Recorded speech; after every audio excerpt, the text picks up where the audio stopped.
Okay, welcome to everybody here with us today. I should put my mask on, I suppose, being I'm getting glared out there, but I have my mask on now, so apologies for that to everybody. And welcome to everybody. It's absolutely delighted to see you all here. I think it's a wonderful room, actually. It's a great place to celebrate the history of our department, okay? And it's a great place to introduce, in a sense, our current students to our alumni and to create that intergenerational dialogue. It's a wonderful place to meet friends and to welcome people. And actually, without further ado, because we are a little bit late, I'm going to hand over straight away. There's going to be 4 sections to this very briefly. We'll start off with a welcome from essentially the French, the German, the French consuls and the European Union office. Then we'll move on to sharing directors. There's 2 directors here physically and there's 1 on Zoom. And then we'll have our alumni sharing session and then we'll move to our round table. So we'd like to thank everybody who's been associated with this, everybody who's supporting it. So without further ado, actually, let me hand over to the outgoing chair of our external advisory group, Dieter Lamlé, who is the Consul General of Germany. Thanks, Dieter. Thank you, Alistair. Microphone. Yes, you need to. Yes, yeah, sorry, you need to press the. So thank you, Alistair, and good afternoon, everybody. Bonjour, guten Tag. I'm delighted to be here today. Would like to thank you very much for organizing and for inviting me. As chair of the advisory committee of the Department of Government International Studies, I feel a special connection to the European Studies program, which has always been one of our most vital partners at Hong Kong universities. Over the last 26 years, many hundreds of students of this institution have obtained knowledge of the French and German language, as well as European culture, and have thus become experts, and I would say even ambassadors of intercultural exchange. The department has always provided the window into Europe for Hong Kong. At the time of the European Studies Program's foundation, 26 years ago, Hong Kong was a very different place from what it was today. Deciding to establish a European Studies program right before the handover was a bold yet important decision in order to ensure a long-standing, meaningful exchange with Europe and to be a window into Europe for Hong Kong, which I think is even more significant today than ever. Tomorrow we will celebrate Europe Day, which is the European Union's equivalent of a national day. The 9th of May marks the anniversary of the famous and historic Schuman Declaration, in which the then French foreign minister set out ideas for new political cooperation in Europe. Today, France and Germany, we are not only united in this study program. The Franco-German friendship, L'Amitié, is a great example of the strength of diplomacy, of cooperation, and, very important, the political will to move and to change politics in Europe and politics in the world. When European studies were founded 26 years ago, the leaders in Germany and in France were Helmut Kohl and Jacques Chirac. All German and French leaders since then have maintained a close cooperation. Nicolas Sarkozy and Angela Merkel cooperated closely to weather the Euro crisis, term Merkozy was coined. Or Gerhard Schröder, who, when this study program became 4 years old, was the first German chancellor to speak at the Assemblée Générale. national. I'm very sure that the next German leader after the German elections and also the next French president will continue to advance this friendship. Hong Kong and Europe have built a deep friendship in the last 26 years. For almost 100,000 Europeans, Hong Kong is their home. We have 1,600 European companies who are present in Hong Kong. Our trade amounts to 27 billion euros in 2020, making the EU one of the biggest trading partners for Hong Kong. The close bonds are very visible all over the city. Look at the cars, look at the moment at the vaccine, look at the bakeries, look at the breweries, look at the different food you get, look at art galleries, look at film festivals, look at schools. Everywhere you can find close links between Europe and Hong Kong, and we feel a deep friendship that is still growing, and this is very good. Let me speak 1 minute, Alexandre, how important it is to have a German stream in Hong Kong. Small number of students who are trained in the German language, who experience life in Germany or a German-speaking country, and who often return to Hong Kong to take up employment in German-speaking environments and German companies. Not everybody can have this skill set. We thank GIS for their continuing support. These abilities and skills are very useful, very important, as you can work and find jobs in important multinational companies, either in Hong Kong or in Europe or in other parts of the world. You are very often even handpicked by German companies already in your final year of studies. What a great starting point for a bright future. You are young, you are creative, you are flexible. You are thinking out of the box, you are motivated. That's why Hong Kong needs you, that's why France needs you, that's why Germany needs you, and that's why we need the Department of GIS and the Baptist University. Thank you very much.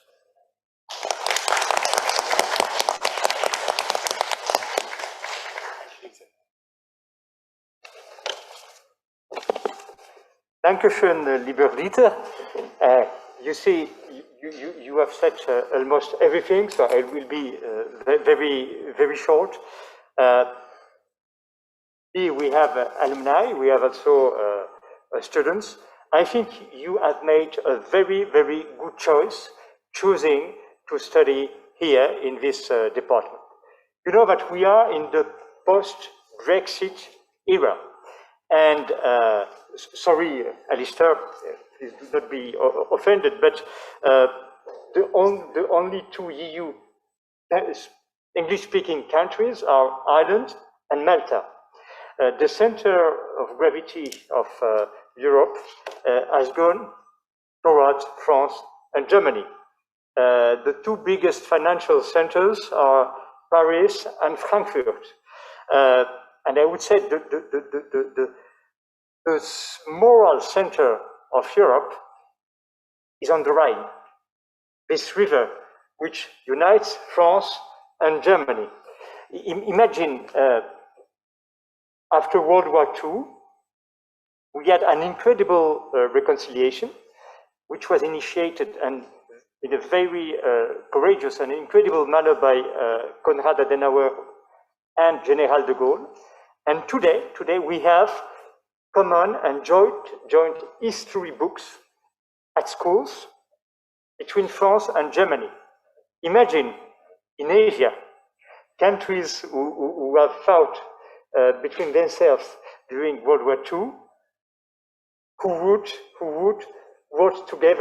write together common and joint history books.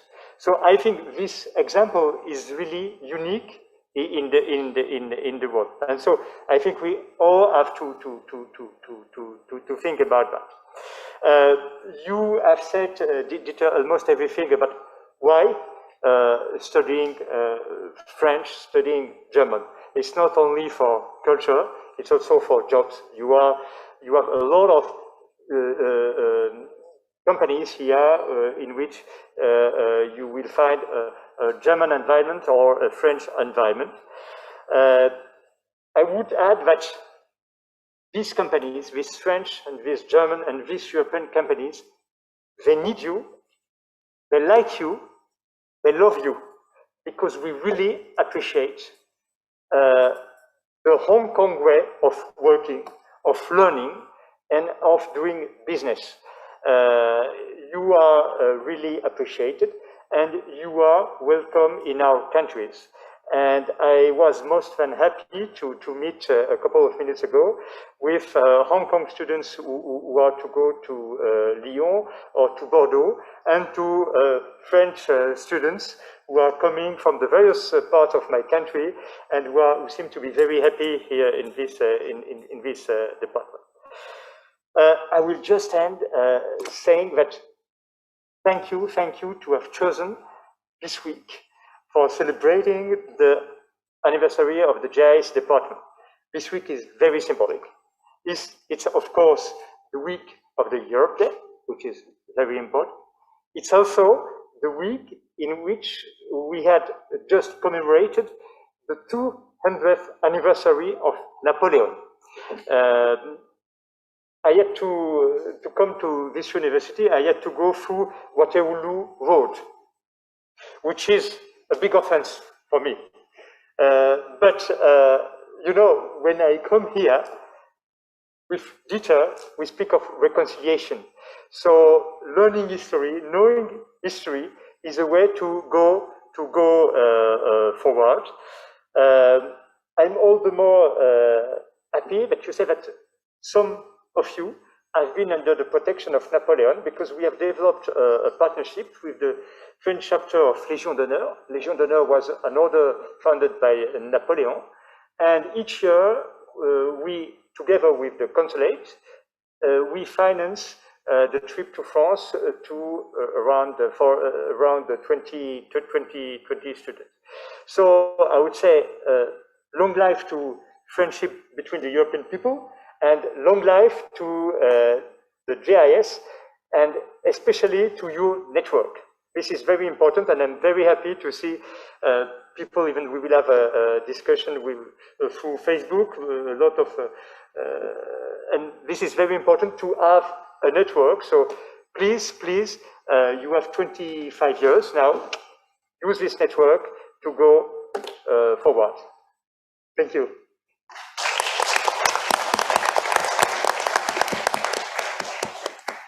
Thank you, Alexandre. Please, Thomas. Thank you very much, Professor Cole, dear Alistair. It's really a pleasure to participate in this event marking the 25+ anniversary of the Government and International Studies Department. I also understand that it's the 50th anniversary this year of the Social Sciences faculty. So that's also an important milestone. I think for us in the European Union office, it is very important to engage with the GIS department. Indeed, since I've only been here relatively short time. I came in September last year, but already engaged quite a lot, and I was very pleased to be able to attend a number of events, including addressing students of the EU Politics course last autumn. I attended the Model European Union just last month, and I know also that the department has successfully participated in the European Union Action Programme from 2012 to 2017, and also has been very active in applying and obtaining EU Jean Monnet grants. So I'm sure in my time here, I will continue to interact a lot with this department to carry out activities together. There's a lot of synergies that can be achieved, and indeed, I think we are natural counterparts. So I think that's very important.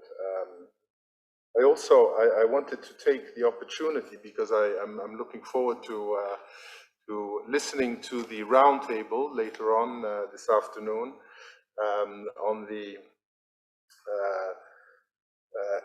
on the topic of digitalization, and this is really an important area of work for the European Union. So I wanted to just say a few words on this topic, and I think it's the work of diplomats has changed, and we need to get much more engaged in issues like this. And the event today, I think, is a good opportunity to do so. Digitalization has the potential to provide solutions for many of the challenges we're facing in Europe, but also throughout the world. And digital technologies are changing not only the way people communicate, but also how we live and work. COVID-19 has, I think, provided an impetus and to these changes, and the EU is working to accelerate the technological transition. Just to highlight the connection between this unfortunate pandemic and digitalization, we have what we call Next Generation Europe, which is our recovery funds, which are coming on stream soon. And here, in addition to 37% of these funds, which will be allocated to climate change, 20% will be allocated to digital technologies and innovations. So this is very important, that there will be the funds that are being put into the COVID recovery are being directed in a very large way, not only to climate change, but also to the digital area. And this is in the spirit of building back better. I don't want to go on too long, just to say that there's a lot of work happening at the moment in the European Union in this area. We have something called the Digital Services Act, which is looking at the relationship with online platforms, how these should be regulated, and indeed it's I think European Union's role as a regulator and a standard setter throughout the world is, I think, very important in this area. We also have, through the Digital Markets Act, we would like to address the economic power of gatekeeper platforms and promote innovation and competition. I'd also like to mention the GDPR, in the area of data protection. This has been setting the standards not only in Europe but throughout the world, and there'll be more areas that need to be looked at, including the international transfer of data. There's the topic of taxation of digital companies, which is very important, and here we aim to look at a solution within the G20 framework, and here, for example, the US has also been making proposals recently. Finally, a lot of work on artificial intelligence as well, and here we are pushing for an ethical and human-centered approach. There would be a lot to discuss. I don't want to go further on this topic, but just to say that this is one of the crucial areas for us to engage in, and including with the stakeholders here, the academic field, but also with the authorities here. So thank you for the opportunity to address this event. Congratulations again on your anniversary. And just to finish, also my colleagues referred to this, but in addition to Mother's Day tomorrow, it is of course also Europe Day. For us, this is a very special moment to look back at what has been achieved in the European project since the famous speech of Foreign Minister Robert Schuman, which launched the whole project. There have been difficulties, there have been setbacks, but the overall direction has been going forward in coming together as a European Union and also engaging with the outside world. So for us, this is a special moment, and I'm happy that this event is taking place on Europe Day weekend, where we have a lot of events. So I'm glad also to be participating here. But thank you very much.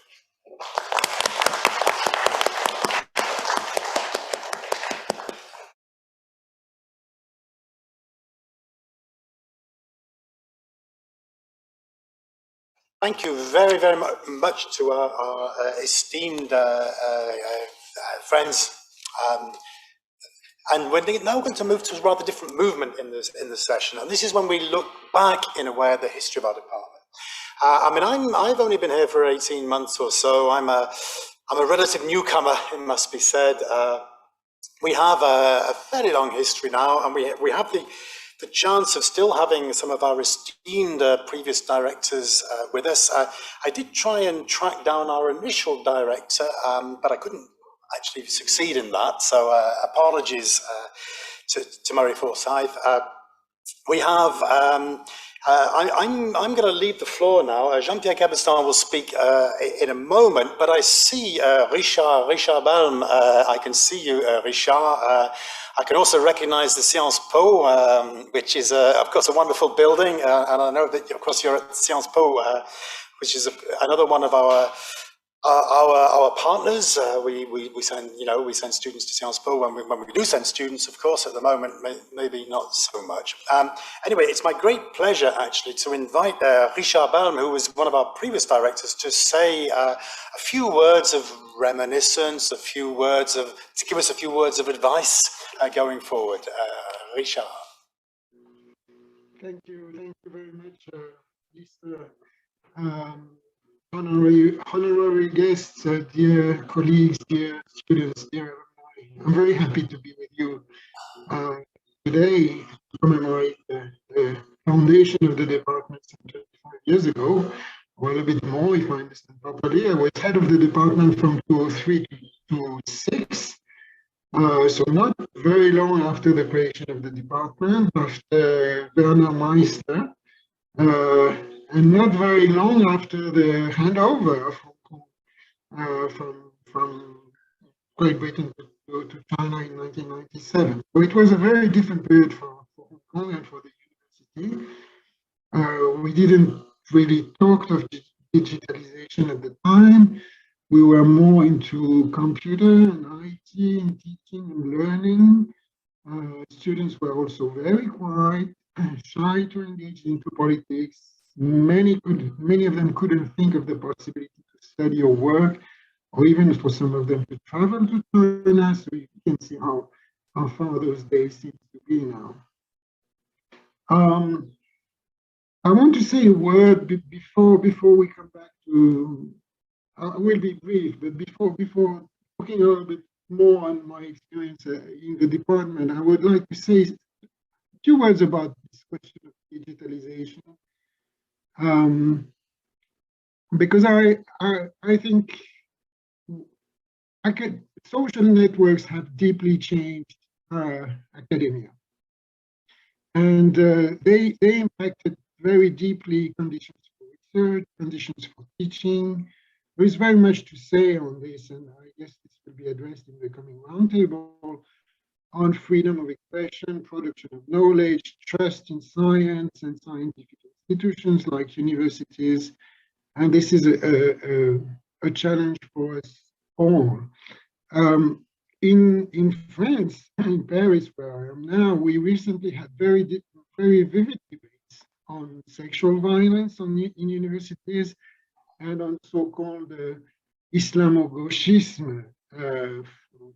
To summarize this large issue, the way Islam and prejudice against Muslims are and should be addressed in academia.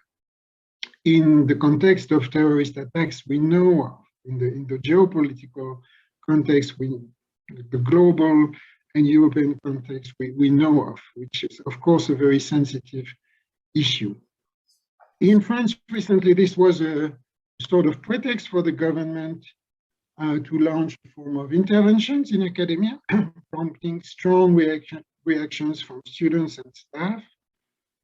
And I'm not saying this to criticize the government or to criticize France at present, but just to say that we are confronted to the necessity to protect freedom of expression on social networks, the way it impacts the production of knowledge, and the way government can intervene within universities with regard to this situation.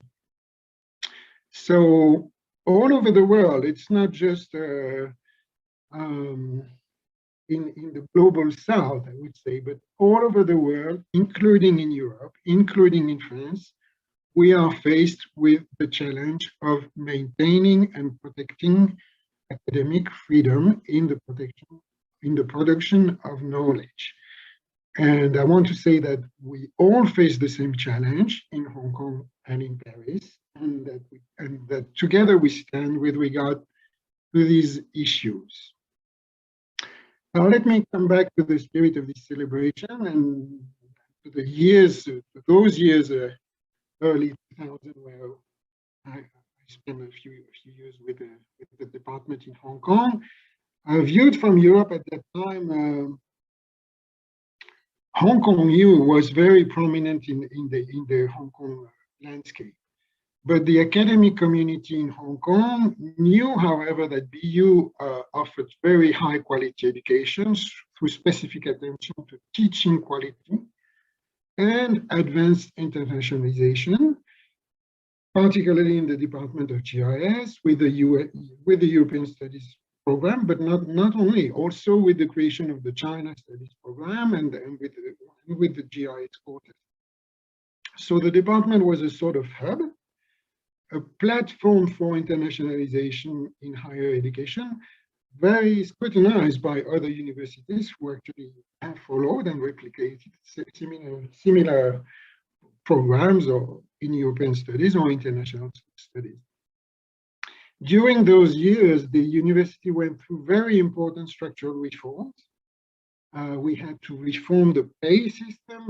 I never imagined as an academic I would have to manage and implement something like the pay structure of a university, but we did. It was very difficult, very challenging in terms of human resources, but we did well. We had intense discussions and sometimes painful decisions to take on these very highly conflictual subjects, but so this was a strong working experience, and I must say that BU has a strong sense of community, and this was particularly helpful in implementing this reform. I remember particularly well one international conference we organized on EU-Asia relations at the university at BU with my colleague Brian Bridges, and that was an important conference for the university. I believe an important conference for the field of Europe-Asia relations, and it was published as a book by Palgrave Macmillan in 2008, and this is one of the strongest accomplishments I remember of as my term as head of this department. I also have wonderful memories of going on study tour with GIS students. Particularly, we had one of these trips to Korea in January 2006, which was extremely interesting. We visited Seoul, of course. We went to the DMZ. This was very telling for students and for myself. Although I hadn't expected how cold it would be on the in Korea in early January. So it was very chilling, but very nice memory. And I also particularly remember a very nice talk with GIS research students, writing MPhils or starting PhDs, and very good memories of working with them, helping them, and some of them became actually staff members in the department, Kami in particular, but also very good memories with other students, which are now alumni, of course. I also had very good relations with colleagues, Chen Fong, Lilian Chang, Kines Chen, Tinghua, Michael de Gaulier, Beatrice Cabot, Michael Paulus, many of them, I cannot mention all of them. And I need to give a special mention to the fantastic GIS supporting staff, Terence Young, who's with you today, and Ada too. I haven't seen Ada, but I guess she's around.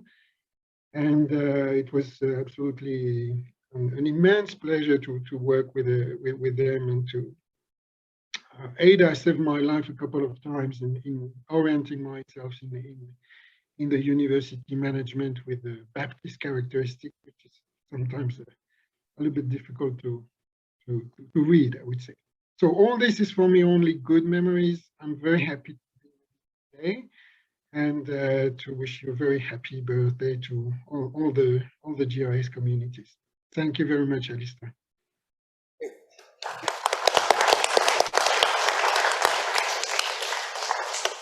Thank you, Richard. We're now going to pass over to Jean-Pierre Cabestan. It's another Frenchman, of course, although he's been here for such a long time. But I know Jean-Pierre, you do occasionally go back. But it's a great pleasure actually to ask Professor Cabestan to say a few words actually about your experience as head of our department, and how you see things.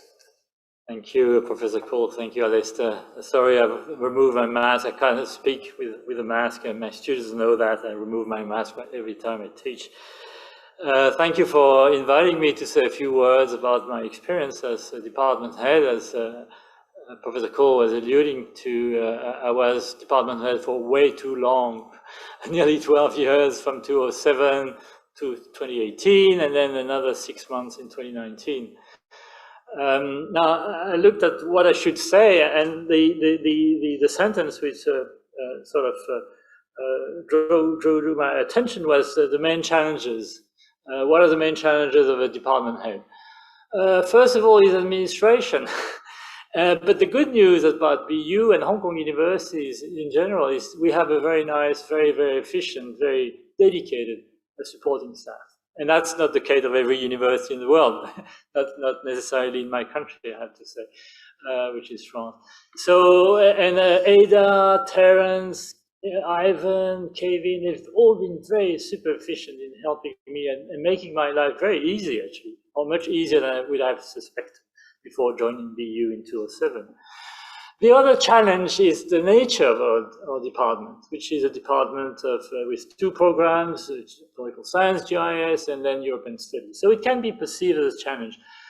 And to keep a balance between the 2 programs is not easy, because, European studies is not purely political science. It's partly political science, partly language, partly cultural studies, partly history, civilization.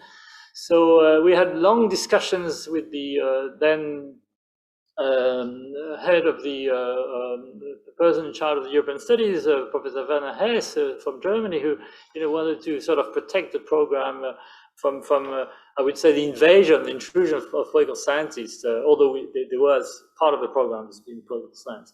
So, but keeping a balance was not that hard because, you know, I'm coming from Europe and I have an interest, as you may know, both in Asia and in Europe, in China, of course, Greater China, but also China-Europe relations, Europe-Asia relations. So I think on the whole, it worked pretty well.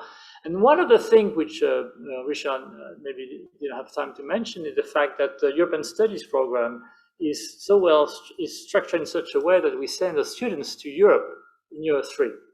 To Germany for the students studying German, to France or Belgium to students studying French. And they come back transformed. They come back from Europe much more mature than before, you know, going to the world before going to Europe. And as a result, I think we found the arrangement pretty efficient, pretty educational.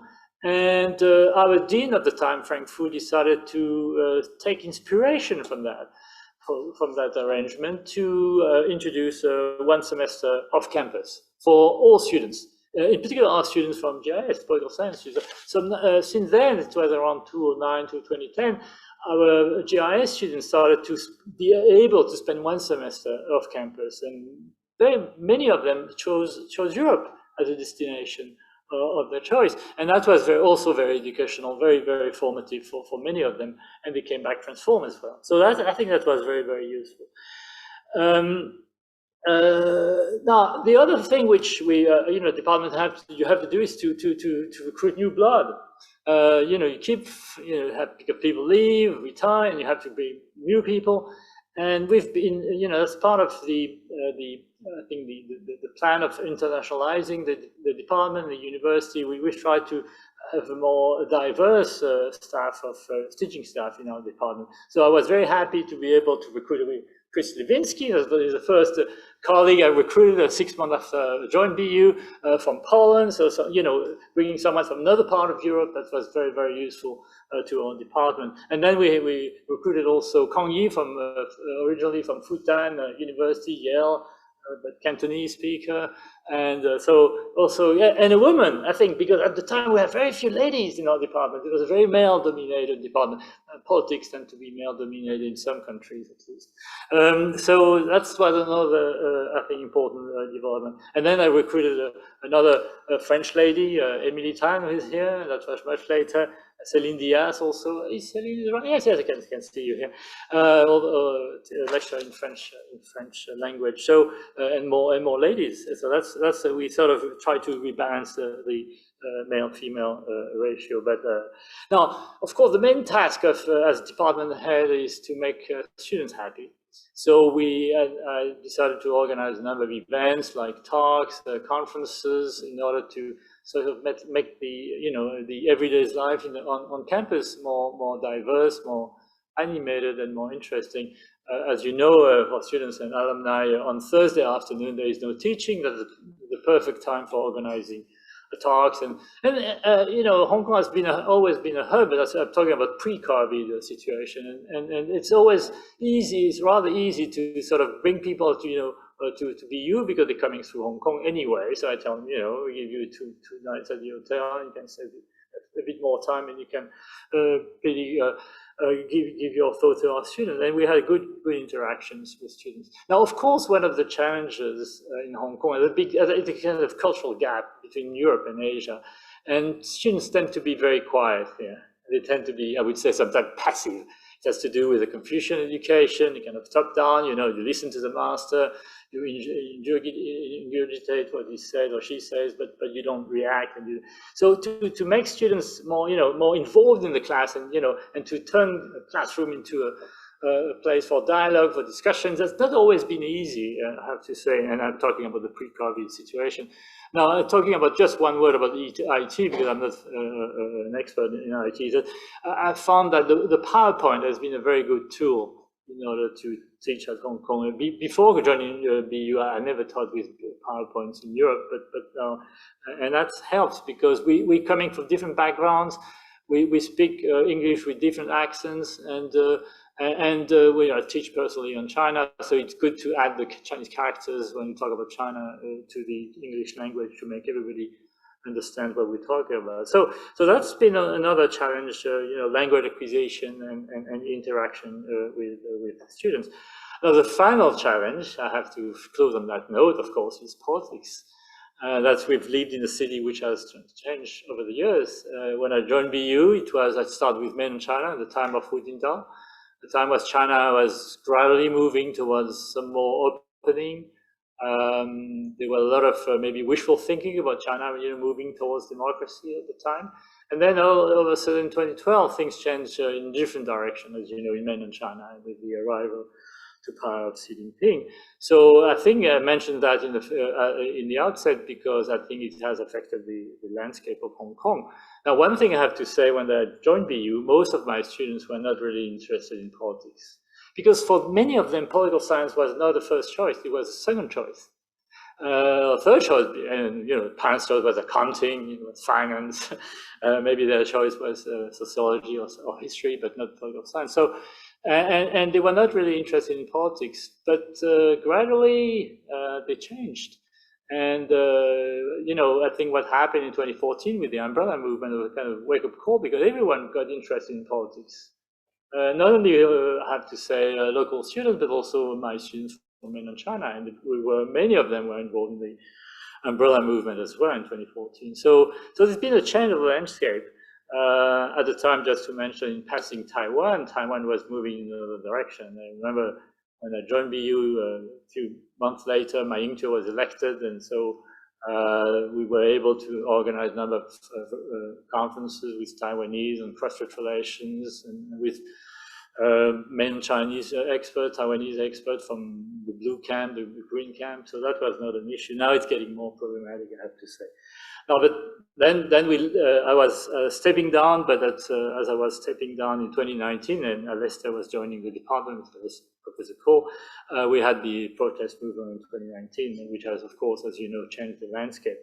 Now we're facing a new situation since the national security law got enacted a year ago.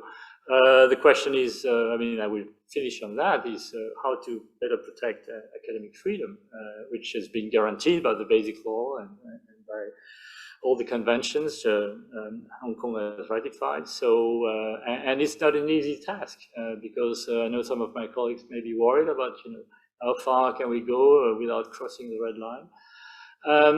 But personally, I will end on giving two sets of advice. First of all, we're not politicians, as far as I know. Some of us have become politicians, but we are not politicians. We're political scientists. And the second thing is, as political scientists, there are no sensitive issues, and just sensitive people. So on that two kind of advice, I would close my presentation. I had a terrific time here, and I hope Professor Cole can sort of carry on the banner of GIS for another 25 years. Thank you.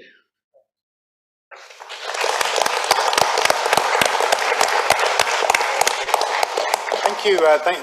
I'm going to actually follow the example of Professor Cabestan and leave my mask off. For my attempt to speak with it on was not that successful. But thank you very much, Jean-Pierre, for your intervention, and indeed your accompanying really the history of our department GIS. I mean, I'll try and be brief here because it's been a pleasure to be here since August 2019. I was picked up at the airport actually by Chris Slavinsky, if you remember Chris.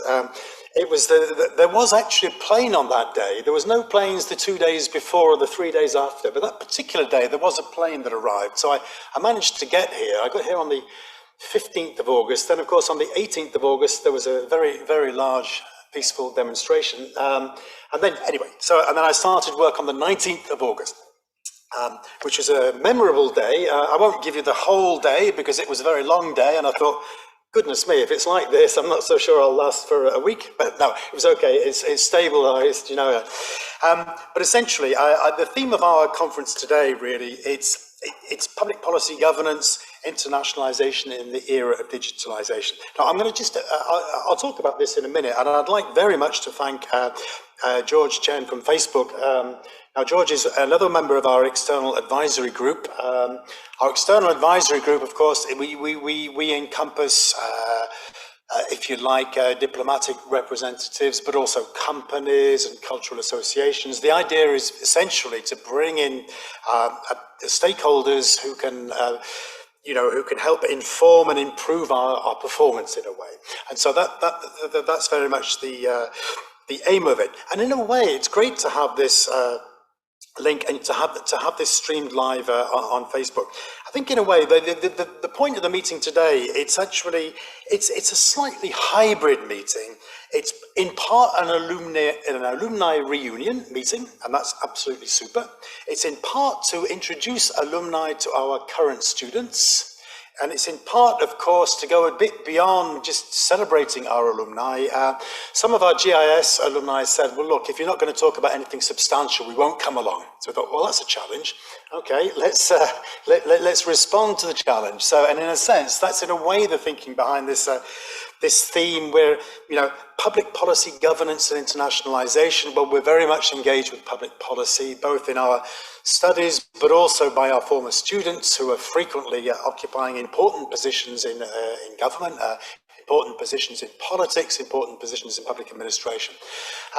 We're involved almost by definition in internationalization. We send particularly our European studies students, as Professor Cabestan mentioned, we send our students to either France or Germany for a year, our European studies students, but we also send many other students. Our GIS students have the opportunity to go abroad, have the opportunity to spend one semester abroad in normal circumstances. Of course, at the moment, we're practicing internationalization at home, and I would salute my colleague Emily Tran, who's making a cracking job at this in particular.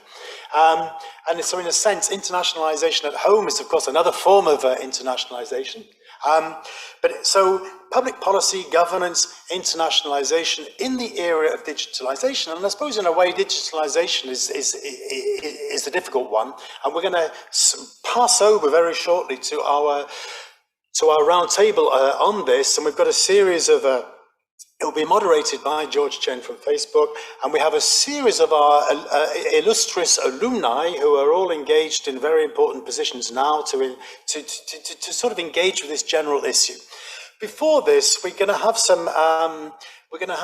some testimonies from our alumni on video, and we're also going to have some testimonies from some of the people here today to talk about their experience with us, to say nice things about us, and maybe some not so nice things. It's okay, it doesn't have to all go in the same direction. But looking forward, Jean-Pierre talked about challenges. I can also, of course, talk about challenges, but I'll talk about opportunities, okay? Looking forward, there are all sorts of opportunities for us. This is the final event in the 4 we've had celebrating our 25 plus years. We should probably have done it a couple of years ago, but it doesn't matter. It's 25 plus years and we're still there. What the future might bring is uncertain, and Jean-Pierre mentioned 1 or 2 things, slight uncertainties, but where there is certainty, is that there will be a relationship between current and future generations. I think we can say this, without too much fear of contradiction. And as long as our department exists, then there will hopefully be a relationship between our current students and our alumni. And I think one of the points of this session today, it's very much to try and bring together more closely our alumni with our current students. There'll be time for networking afterwards. I would normally say that there'd be time for petit four and a cup of tea, but maybe not at the moment, because actually that's not possible given the current circumstances. But we had a very, very successful, this is our 4th event, we had a very successful European Studies event a while ago, and for the European Studies students, we had some wonderful testimonies from our past students, and we talked about creating an alumni association, and we certainly would support this. I would support this very much. Clearly, we have our European Studies program and our GIS program. For me, you're all of our students, you're all of our alumni, and I think as going forward, we will most certainly want to have a closer relationship with our alumni. This will take an organizational form, perhaps. Well, no, it most certainly will. But I think the key thing is, particularly when that pandemic situation improves, and particularly when we can go on our roof garden and have refreshment, then clearly we will, we'll want to continue this conversation. And so I think rather, I probably said enough with my colleagues. And so I'd like to now move over into the next part of our event, which is the alumni testimonies. So thank you.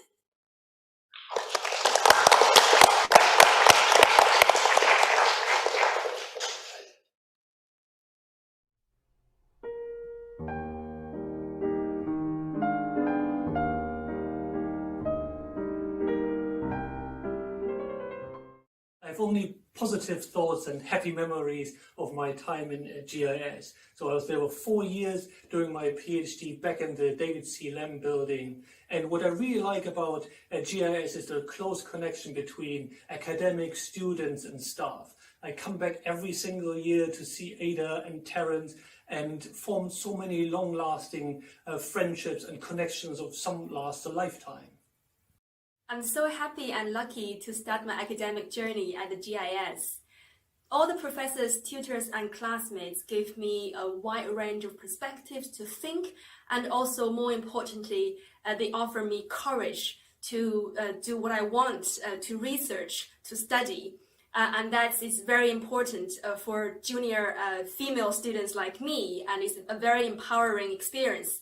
So I want to thank everybody in the GIS community, particularly Terence and Ada, for being so supportive and treating us like family member. So happy anniversary.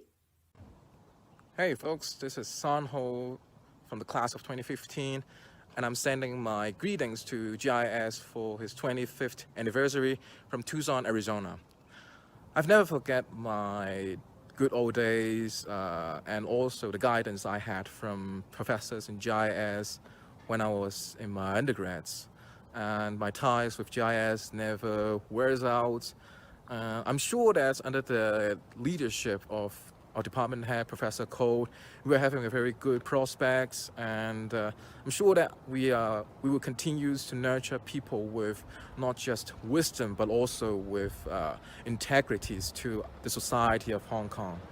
And I miss you all, and finally, please stay safe in Hong Kong as well, and peace. 大學時代係人生充滿熱血同青春嘅年代，好慶幸呢幾年喺 GIS 入面度過。過去呢幾年，香港同世界發生咗好多事，有人認為世界正係處於十字路口，究竟人會點樣行落去呢？社會科學包括政治學都幫到我哋了解呢個世界。喺 GIS 25週年呢個大日子，我喺度藉住呢個機會祝願大家同學喺世界各地平安、喜樂、健康。政治光譜由左到右，有人認為係理性嘅選擇，亦都有人視立場係一種信仰。其實政治立場包含好多變數，比如年齡。一般嚟講，年輕人趨向求變，而年長嘅人就比較保守。又或者喺21世紀、上世紀嘅政治分野，好可能已經不合時宜。我好慶幸喺 GIS 可以學習到有關政治科學嘅知識，更加慶幸有機會同同學好誠懇咁交流意見。其實講到政治，根本係冇標準嘅答案，但係我深信真理越辯越明。歷年 GIS 嘅師生籌備咗好多唔同嘅學術活動，當曾經邀請本地可學嘅學者、駐港領事，甚至乎外交部長嚟擔任學術講座同研討會嘅主講嘉賓。我哋希望藉住呢啲機會，俾同學同世界各地嘅學者交流，從而培養出更國際化嘅視野。喺度恭祝 GIS 25歲生日快樂！期待將來有更多唔同類型嘅活動，吸引同學、校友同公眾參與。Bonjour tout le monde, je suis ravi d'être ici devant vous pour me présenter mes félicitations au département de Government and International Studies. Félicitations, joyeux anniversaire, joyeux 25e anniversaire. C'est vraiment incroyable. Moi, je suis diplômé de la, je pense, 11e promo ou 10e, je ne me souviens pas. Mais bon, ok, c'est vraiment incroyable. Félicitations. Et voilà, joyeux anniversaire. Merci. And now I know this year is the 25th anniversary for GIS, so I would like to here to send my gratitude to all the staff and the teachers from GIS, and yeah, happy anniversary. GIS 25週年快樂 Happy 25th anniversary GIS. I am very glad that I have spent my 4 years at BU GIS. It is a place where I started my whole career there. I learned a lot about political science as well as European politics when I was doing my undergraduate degree there. So I'm very glad that I spent my 4 years there. May I wish GIS every success in future research as well as nurturing the next generation of students in Hong Kong. Joyeux anniversaire! GIS department is celebrating its 25th anniversary, and I'm happy to be able to join this occasion. European studies offers me an opportunity to explore different dimensions of France and Europe, and the one-year exchange inspired me to continue my studies here in France and to apply what I've learned in my current professional experiences. Thank you to all the professors and staff in our department. Merci à tous. Since the first day I joined the GIS department, I felt like a member of this GIS family with the unconditional support and assistance of the academic and the administrative staff of the GIS. I managed to finish my PhD on time.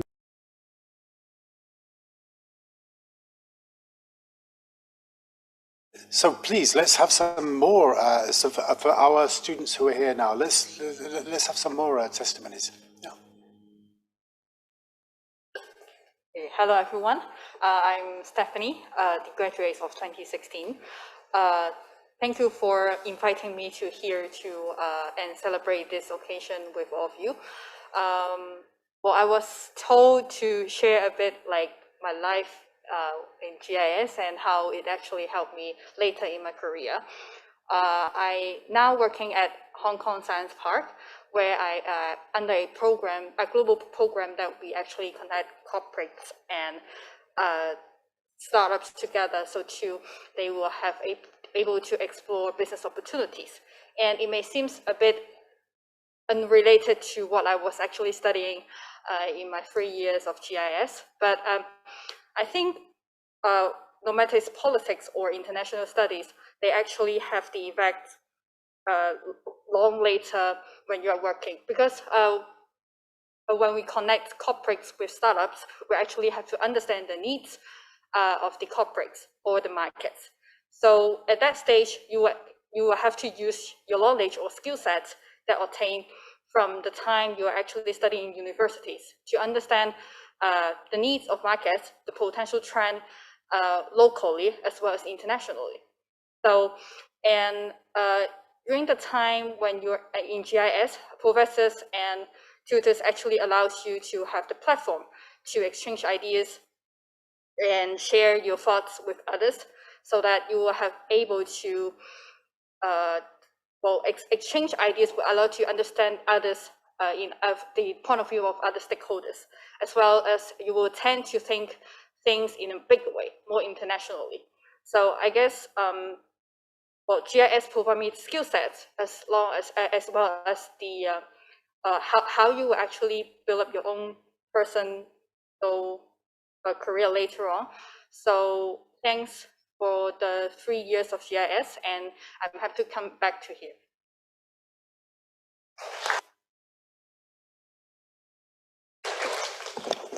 Hello, I'm Jessie, the graduate of 2017. Yeah, and I'm a district councillor now, and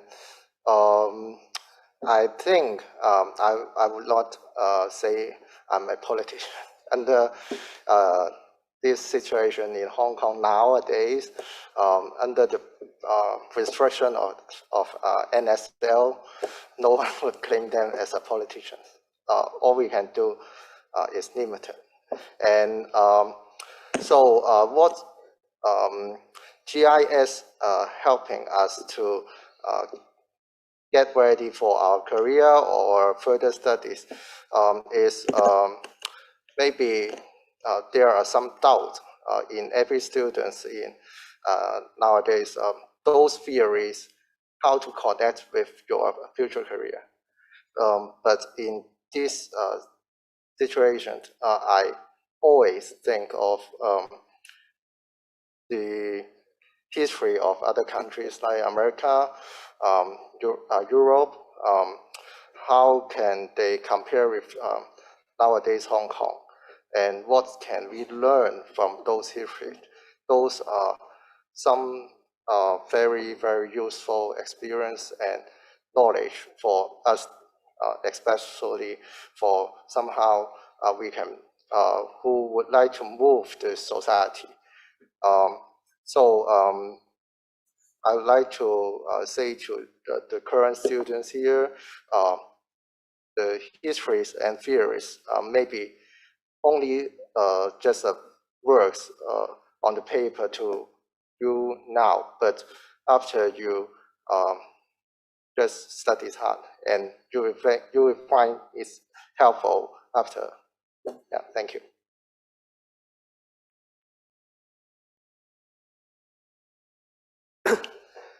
Excuse me. Here's Mixa, and currently I was a graduate of 2011, and currently a researcher at the Global Study Institute Hong Kong. And after I graduated from GIS programs, I pursued my master's degrees at the Fudan University in China. So GIS equipped me with the great theoretical knowledge that helped me a lot when I continue my studies at Fudan. And for today, I'm also here to recruit the summer interns for my company. So the current students, if you are interested in related, come to me during the exchange sections at the end. Okay, thank you very much.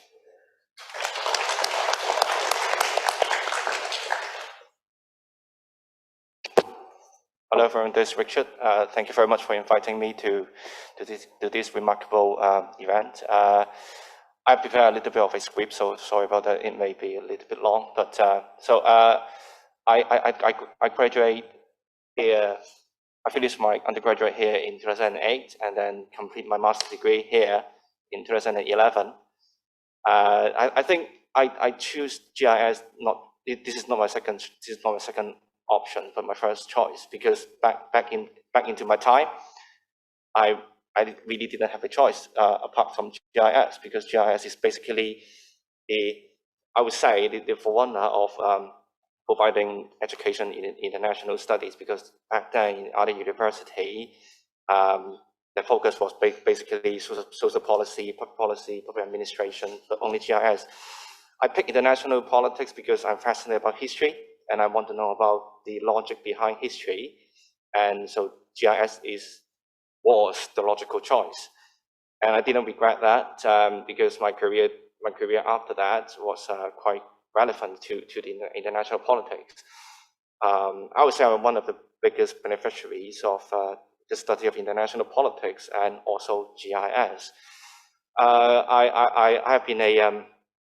I'm currently a partner of a UK headquarters due diligence and business intelligence companies with offices in the world, including Hong Kong. And I've been with this industry for about 10 years.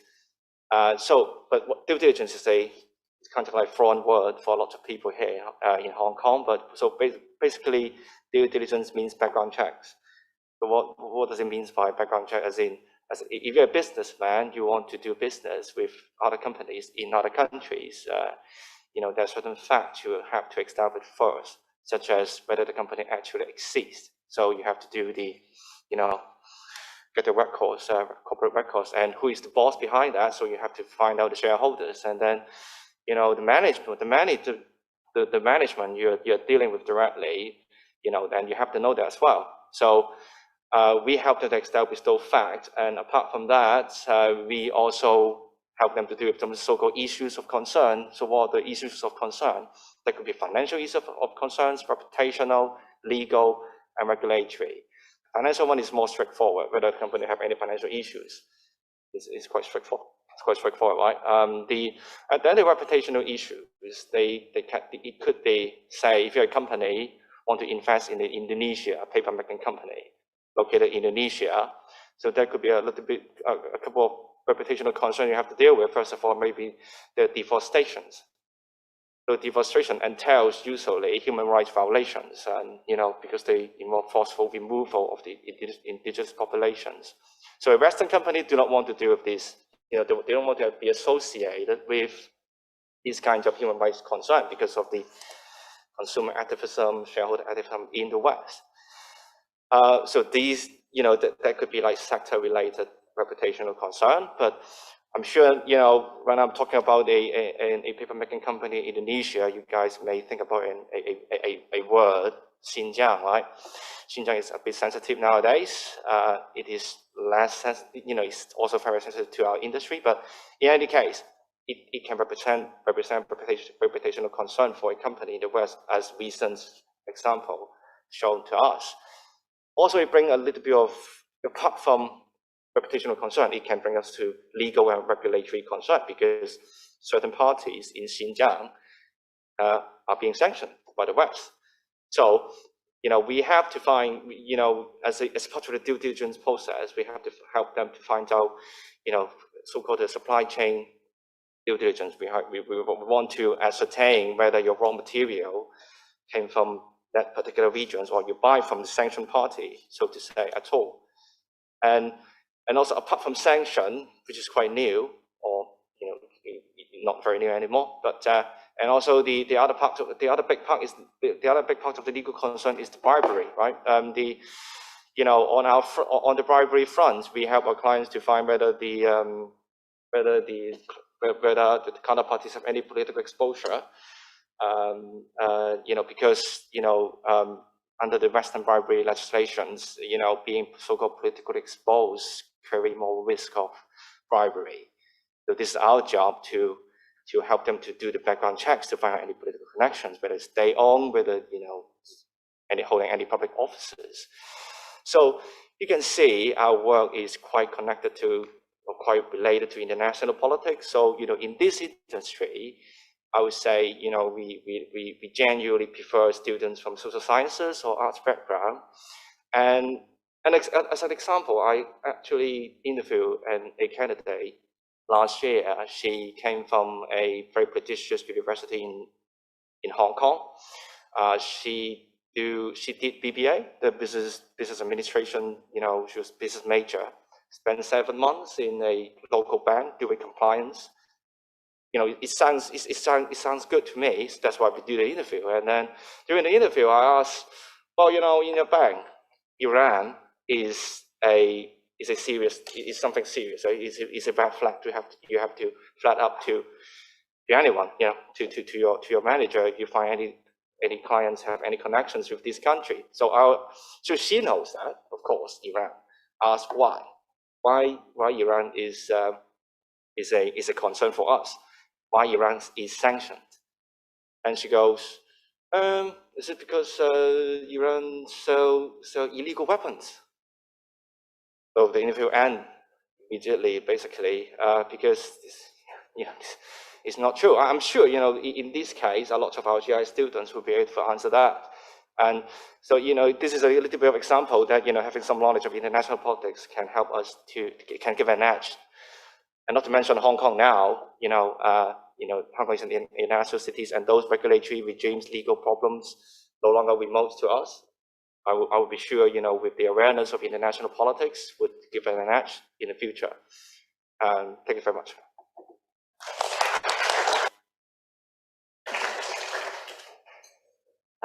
Hi, good afternoon. I'm Alice, and I'm a graduate quite a long time ago, maybe an old potato for the alumni. I graduated in 2005 from the German stream, from the European Studies. So thank you very much to invite me to be here. And I think as I said, I may be the oldest potato from the alumni here. It's a really great pleasure for me to see the change of the department as well as the building of this campus, but also it's very happy to see my old professor and also staff from the GIS department, like Professor Emily Chua and also Mr. Terence Year. So thank you very much again for everything. After my graduation from the university, I start my humanitarian career that I travel and work in different countries with different NGOs, including of MSF, Doctors Without Borders, and Emergency, and then Hong Kong Red Cross, that I work in Afghanistan, South Sudan, Liberia, Kenya. But now I am back to Hong Kong, and also, but still, my tie with European Union and also European country is not cut, because now I changed to work for Heinrich Böll Stiftung. That is the foundation which will sponsor the event coming on 20th of May for the department. So students, if you have time, please join this event. Thank you.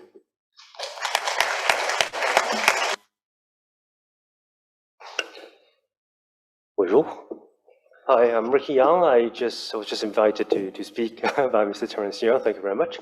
I graduated, I'm probably older than you, I'm afraid. Yes, I graduated 18 years ago, back in 2003, the year of SARS, right? Yeah, it wasn't a good year, but anyway, yes, it gave me an opportunity to step into the society, and I was lucky enough. I actually went straight to the UK. I was helping my family with a family business, so I was dealing with asylum seekers. I was using my French as well to serve as a translator between the Congolese asylum seekers in the UK, help them settle down. I did that for half a year and I came back to Hong Kong, and then that started my career of international relations in education. So I was in charge of recruiting international students from Asia to France. So I was working at the French consulate, actually. At the time it was called Desk de France, which is now Campus France. So I was representing France in Hong Kong and in Macau, and then I got an opportunity to come back to Baptist U to work in the international office, and another opportunity to work in France. So I moved over there and lived for 5 years in Lille. When I was studying, I was in Besançon, and altogether, so let's say I've been living in Europe for more than 6-7 years. Well, 6 years, let's say. So 4 years as international relations coordinator in Lille, working for the school called ESSEC School of Business, which is the Grande École in France. And thanks to that job, I got to travel to more than 30 countries, recruiting students from all over the world to France. So including my own personal traveling, so I think I've visited more than 35 countries, thanks to the fact that I learned some French, at Baptist U. And so right now, what am I doing? Yes, what am I doing now? I'm not in marketing, I'm not in international relations anymore. I'm actually teaching French. I'm teaching French cuisine in Hong Kong.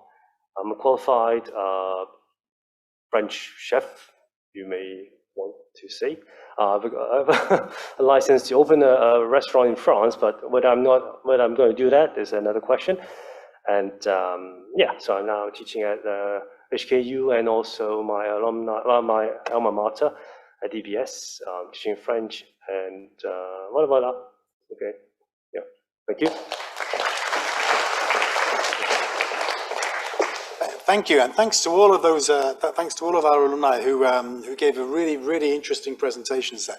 Now there will be time for meeting obviously our students afterwards.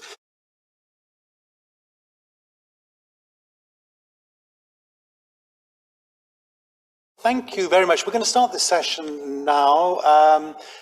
We're going to start now. This is just before we do start. We're very grateful to Facebook. Facebook, who have been supporting our session today, and in a sense, it's important. It's important for us to engage not just with with the broad theme of digitalization. I'm I think I'm a little bit loud now, actually. I'm okay. Okay. So if we could now move, actually, so we're going to move to the final session. But before we actually do, and I'll hand over to George to chair the final session, we do have Terence, so we have essentially, we first of all show the video, don't we? Yeah. Okay, thanks. So Jessie. Fellow students, distinguished faculty members of the Department of GIS, and dear guests, good afternoon. My name is Yishu Chen, a GIS alumna graduated in 2015. Currently, I work as a research officer at the International Monetary Fund in Washington, D.C. First of all, I would like to express my sincere appreciation to Professor Cole and Dr. Kang for inviting me to participate in today's roundtable and share some of my personal experience on the application of digitalization in my study and work in international policy in the format of a short video. Just a short disclaimer before I dive into the subject. All opinions expressed today belong solely to me. They do not reflect the views of my employer or other group or individual. As the world adjusts to the new normal in a post-COVID-19 world, now more than ever, the issue of digitalization has become the center of discussion for not only the world leaders, but also ordinary people like you and me. From World Summit being held online to remote working becoming increasingly common, the global pandemic accelerates the adoption of digitalization in different aspects of life that none of us would or could have imagined. About 2 years ago, I took an online course on advanced mathematics in preparation for my PhD application. At the time, I thought it was a brilliant idea, me being able to learn at my own pace and rewind the pre-recorded lessons however many times I would like, and the only requirement was for me to finish the whole course within 4 months. I thought this could be the future of higher education, to be able to learn in a way that transcends the limit of time and location. Little did I know that the future would come so soon. The tumultuous outbreak of COVID-19 in the spring of 2020 has pushed a lot of universities to adopt remote learning or hybrid options almost overnight. While students joke about attending Zoom University at home, the necessity of social distancing pushes schools, especially universities, to move away from its traditional business model, a challenge that many universities have already faced pre-pandemic with the advent of massively open online courses, such as the Khan Academy and edX.org. Certainly, in-person education has its advantages that are unparalleled, such as easier interaction with the faculty and fellow students, as well as a structured learning environment. Nevertheless, some argue that the change of how education is delivered could be permanent, even in the post-COVID era. While I received my undergraduate education in a relatively traditional model, students nowadays get to enjoy the fruit of a more digitally driven educational program. The global pandemic has also fundamentally changed the way we work.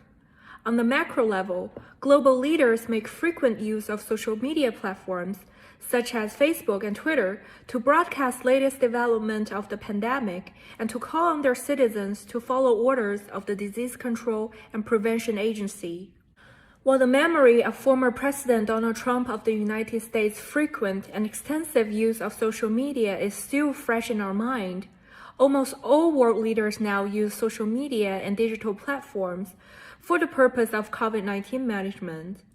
In 2020, governments and leaders from 184 countries, representing 95% of the 193 UN member states, had an official presence on Facebook.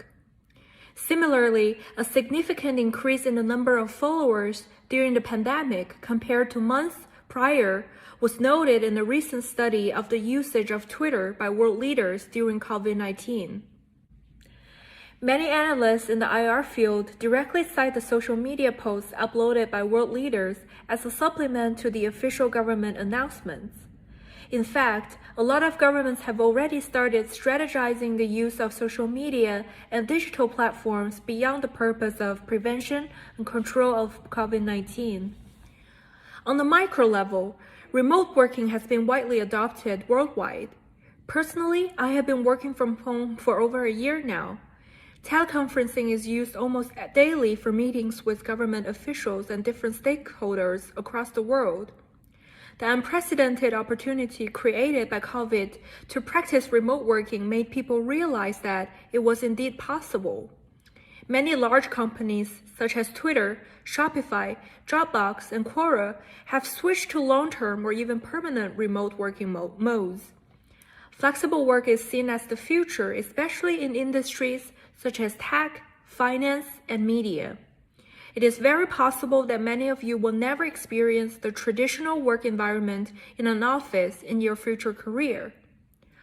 All of the drastic changes I mentioned could not have been made possible without the adoption of and adaptation to digitalization, a process that is inevitable and inadvertently accelerated by COVID-19. If there is a silver lining to this global pandemic that has caused the whole world great pain and loss, COVID-19 has speeded the adoption of digital technologies by several years. Many of the changes that occurred during the pandemic could have impacts for the long haul.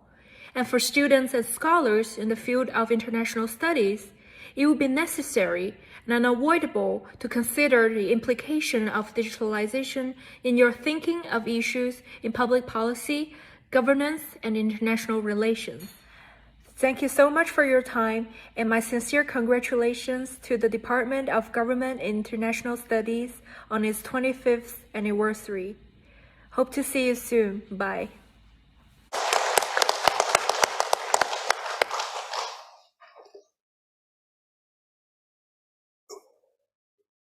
Okay, so we'll now move over, actually.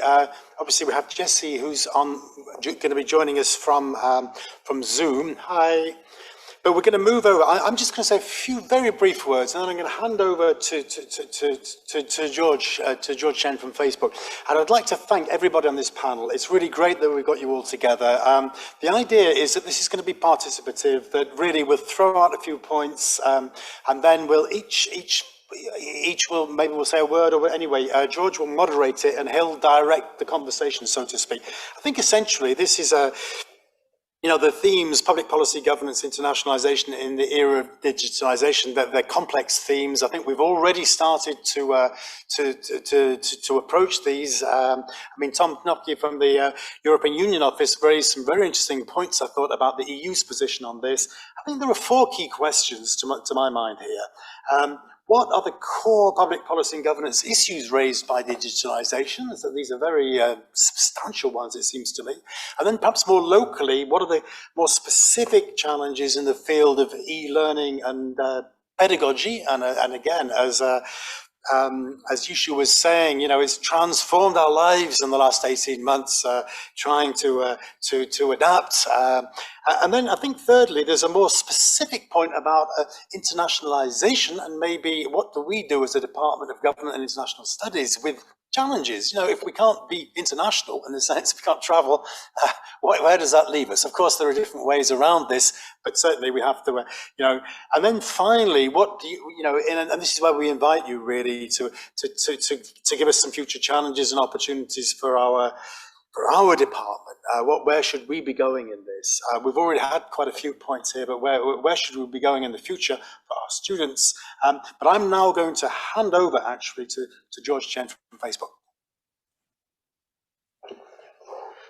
Thanks, Professor Cole. And first of all, congratulations, everyone, and happy birthday to GIS, 25 plus, and also 50 years for social science faculty. That's quite a milestone for 25 years and 50 years. It means something really well established. Can go this far, and I'm pretty sure this is a way to go. So I'm really happy to get invited by Professor Cole, and also as a member of the advisory board, for GIS, for this important event. And I think the topic of today's roundtable is also, jointly decided by the faculty, and many friends. I'm really excited about the topic. I just want to, maybe through some thoughts, to follow up on Professor Cole's very brief opening remark, and also Thomas from EU also mentioned quite a bit about the environment where we are in terms of digitalization, policy and governance issues. That's a fantastic sort of pre-context, for today's discussion. But maybe what I will do is also, just give a quick round of intros for today's panelists. Maybe we start from Jessie Huang on Zoom on screen. Jessie. So Jessie is more on the innovation and social entrepreneurship background. We will be definitely happy to hear more from you in that aspect. And then in person today, we have Chong on the far my left side. I think Mr. Law is quite a public figure in Hong Kong. Many people know his campaign, but not battle, during 2016 for the chief executive election, and he's now an independent consultant on a lot of important cases and projects. And I know Mr. Lau also teaches sometimes at other universities, not BU, other universities. Yeah. And we have Josh, one of our district councillors. We have another district councillor. You are definitely a politician. Of course, we'd love to hear politicians' perspective, on Hong Kong and more, issues beyond Hong Kong.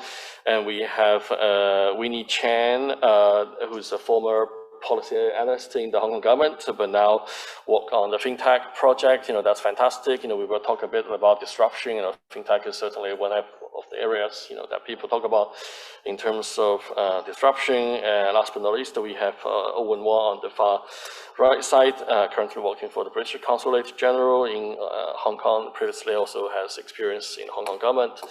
And a little bit intro about myself. So I lead the public policy at Facebook for Hong Kong, Taiwan, and Central Asia. So basically my portfolio reaches the border of Russia. I don't cover Russia. That's very complicated. And unfortunately, our company currently is not hiring interns in Hong Kong.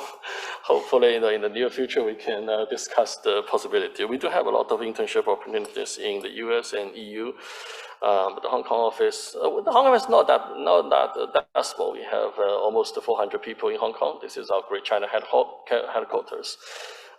Just to mention the importance for Facebook in Hong Kong. And I took some notes of the previous discussions. So I just want to make three quick points, before we can have a more discussions with other panelists and discussants at the round table. One is, I think Hong Kong for GIS and also for today's topic is a perfect place to discuss the trend of public policy governance in the context of digitalization, and how Hong Kong can still stay relevant to internationalization or internationalization at home. I just want to give some numbers, sort of, from my company's perspective. Many people perhaps didn't realize actually Hong Kong is one of the highest penetrated markets for Facebook globally in terms of active users on Facebook every month. So what does that mean? So we use penetration as an indicator. So how many people are active on Facebook versus how many people are in the internet in one place. So Hong Kong is often among the top 5 globally. Even though the population, the absolute number is not that big. We have 5.5 to 6 million active users, but that's pretty impressive compared with, we roughly have like a 6-point-something million internet users in Hong Kong. So basically, 90% of the, if you are on internet in Hong Kong, 90% people are on Facebook. And this is why the digitalization is so important for Hong Kong for today's discussion. And then the second thing I want to, also throw some thoughts, before we open to more discussions with the panelists is we hear Thomas from EU office here, talk about what the EU is preparing, moving forward in different aspects of policy issues related to digitalization, that touches on digital services, taxation, AI, and of course, GDPR, which is quite a big topic, since it was created. But I also have to say, there are, those are the EU model, there's also US model, and of course, we know there's also China model on the way how the government want to regulate, govern the internet, whether you want to consider internet as your sovereignty issue, create the borders, restrictions, just basically manage the internet like manage your own country, your home. Which makes sense, for some governments, for various reasons, especially if you are more concerned about the stability of your politics, your regime. From that perspective, to have a tighter control of the internet makes perfect sense. So I just want to provide some context in the way how internet is currently regulated, governed, on a more global scale. To provide some context. And also to that point, I think, again, Hong Kong is a perfect place to study this topic. I keep hearing people saying, what is one country, two system? People can get on Facebook is a perfect reflection of one country, two system. And we hope we can still keep that way for the next, 50 years. Last but not least, I think in terms of education, given COVID really teaches all of us a good lesson, about how to stay connected. And I feel, I personally feel, not just because I work for a technology company, I think, it's great to have today's technology to get people connected during such a horrible pandemic. I think, 100 years ago, if such a pandemic happened, people will be definitely more isolated. What can you do really? Lock yourself at home, you will not have internet, you will have no Zoom. I think that will create far more mental health issues, even though like you are safe, apart from COVID. I'm not so sure you will survive from those long time isolation without any internet, free internet access to stay connected with your friends and teachers and students for education. So this is also a very interesting topic of digitalization. I know Professor Cole is very passionate about e-learning, how we can learn from all this and move forward. So I'll pause there, that's sort of, to set the context for today's discussions. But maybe first thing first, because we have politicians, we have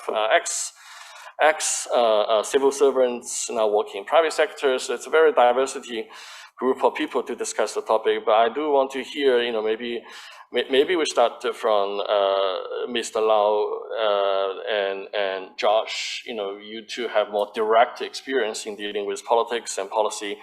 So I want to ask you, what is your understanding of public policy and how to deal with it?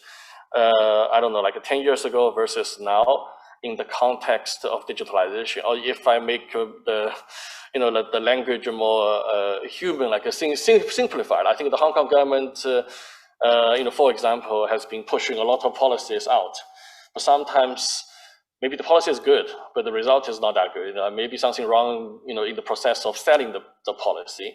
And now you have digital ways to sell the policy, rather in the past, you just, 50 years ago, you just print something in the government gazette and then, assume everybody will read it. So I just provided, maybe it's not a good example, but tell me, but maybe Ms. Lau, you can start first, given you work on still quite a number of government campaigns, how the government sees technology, social media platform as a tool in the process of public policy making. Thank you, George. Thank you, Professor Cole, for inviting Quick words for myself. To introduce myself, I'm Chong, and I used to be a journalist like you, George, in Hong Kong covering local news before I joined the government in 2012, serving Mr. John Tsang, the former financial secretary, as his political assistant for 4 years before we ran to the CE campaign also 3 years ago. So next year will be the next campaign. So, but I'm probably not involved. I'm lucky. And today I'm also lucky that I'm not speaking on behalf of the government, but from an observer of the government, which I used to be. And this is a big topic, digitalization on public policy. So I'm a communication person, so I can only focus on communication and messaging. But if you are talking about digitalization during the COVID time, I can tell you, which I kept telling my former colleagues in the government, that probably the Hong Kong government is the least, I would say, is the least prepared organization in Hong Kong for working from home. So they agreed. Then most of my former colleagues agreed they're totally not prepared to work from home. And I'm sure, given what you have seen in the public service during the COVID time, you know what I mean. But I'm more focused on how, because I'm a communication person, so I'm more focused on how the new technology has changed the way the government engage people and deliver messages. And during the last term, when Mr. John Tsang was probably the first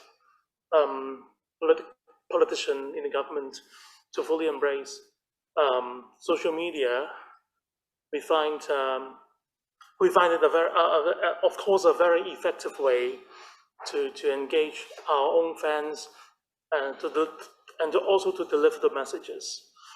And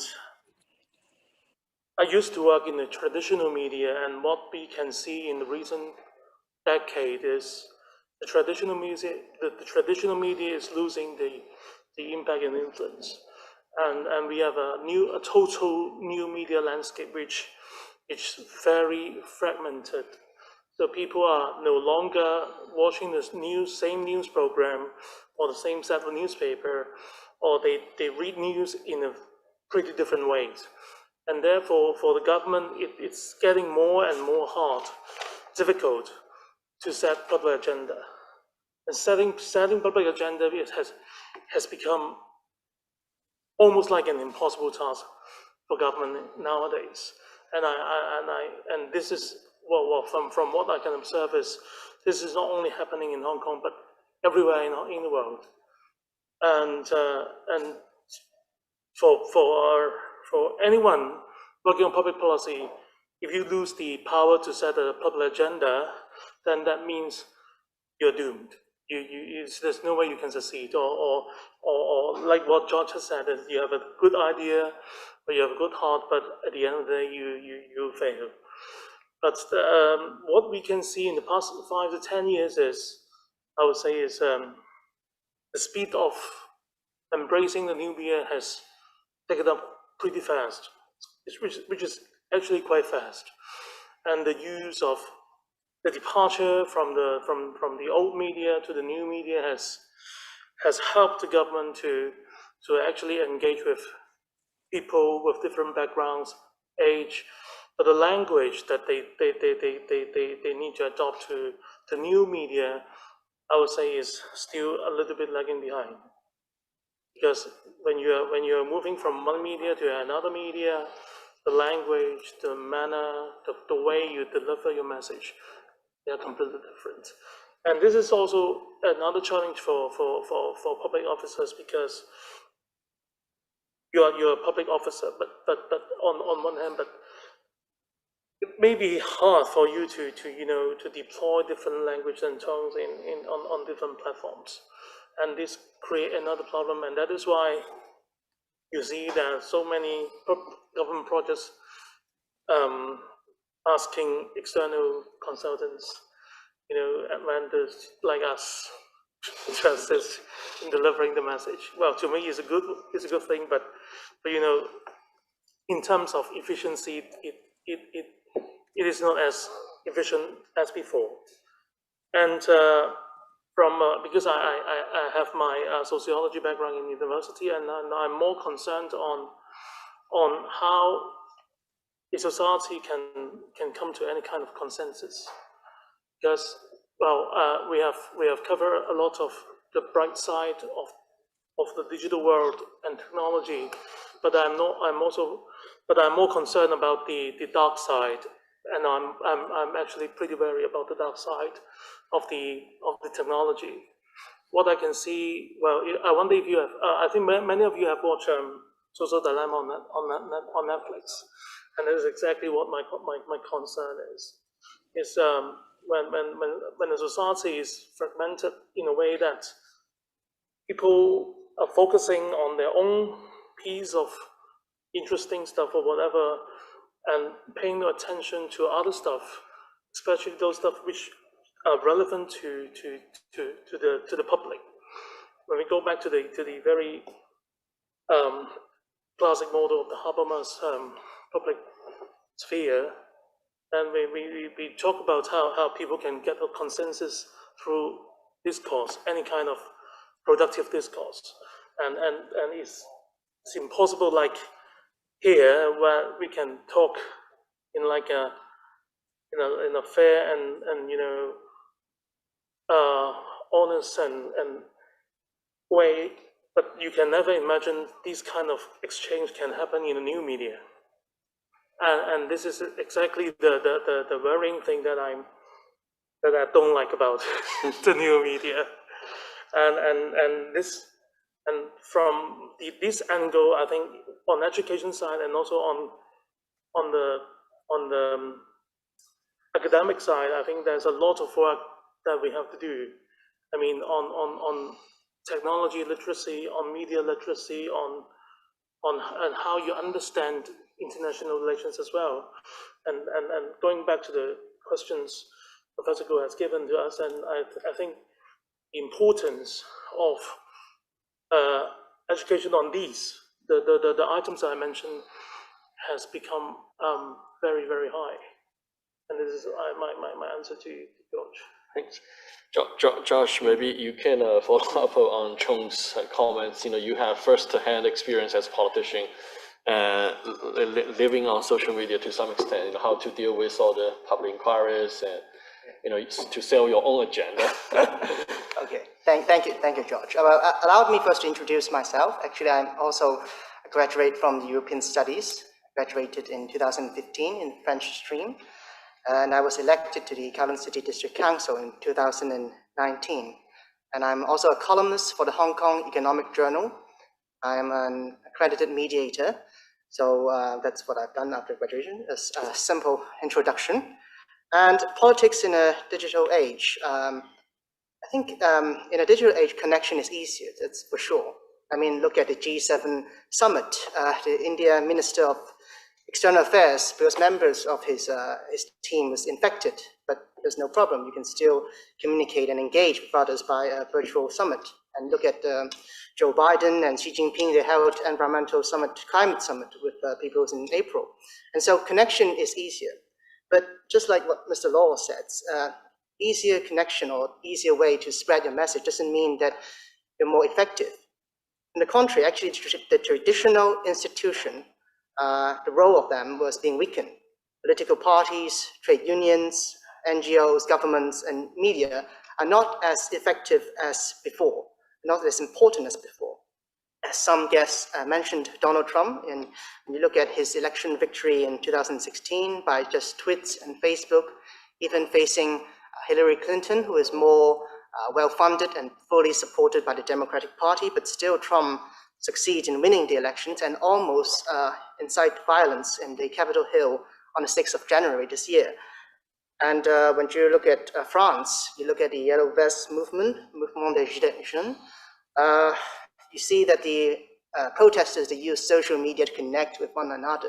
They pose a lot of challenges to the government and the questioning, and they mobilize without the help of traditional institution. So in the digital age, the traditional institution is not as effective as before. And just as Ms. Law said, it is much harder right now to work in the public service because, at one point, because the society is more divided than before. And more importantly is people in the digital age, with using Facebook and all these technology advances, they are more demanding and they would ask you questions, and they would challenge you all the time, even in the local level. For example, oh, why isn't that garbage being cleaned up? You told us that you would clean the streets every day, and what happened? Where's the cleaners? And this is some of the questions that problems raised in the digital age. And I don't think it is something that is good or bad, but you need to react to it and adapt to it. You need to be more responsive to all these quick messages and all these changes. And you can't just sit in office and wait for something to happen, to be prepared in advance. But I think apart from using digital age, apart from the technology, you need to concern more about the substance of your policy. I mean, the government's problem is not just they don't know how to sell the policy, it's because they have bad policies. You can't sell something that is bad, in my opinion. But it is true that it is harder right now. So in the future, what we must do is to seize the moment and trying to use the technology to spread message easier. But I don't have an answer for what to do in the next step. That'll be all. Thank you.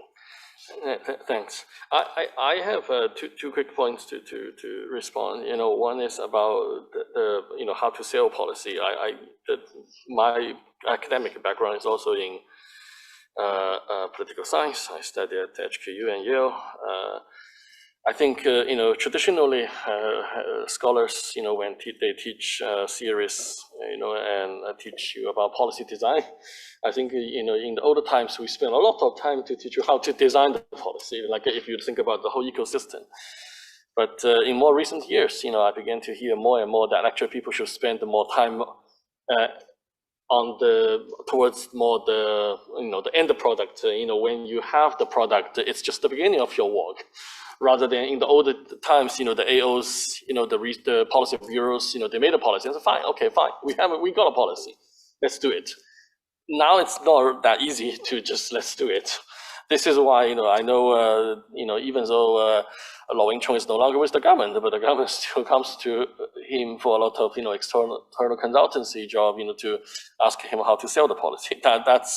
That's interesting, and I think that this is why I want to have the emphasis on how to sell the policy is equally important as how to design a policy, especially in the digital era. The other thing about Josh mentioned, and also sorry, but I think social media does help to make the government more accountable in many cases. I had my own experience. 2 years ago, I remember, for some reasons, I live in Central District, and even though the water in my restroom, in my room, in the washroom, was disrupted like twice in a month, and I was a bit fed up.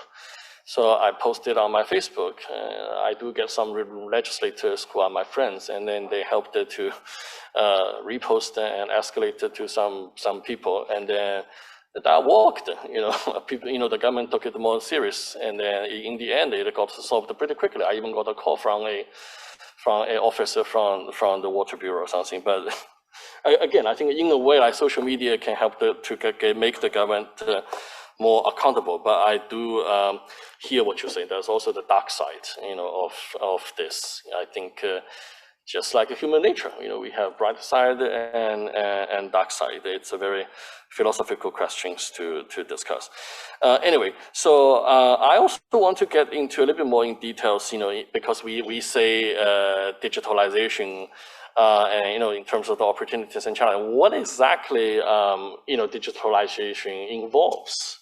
social media platform is just one of it, and I think again, Thomas gave very good context from EU perspective in terms how to define the new services like digital services versus traditional services, and of course that results in the taxation issues. So we're living in a fascinating time. I think this is the perfect time to be a policy professional and also to study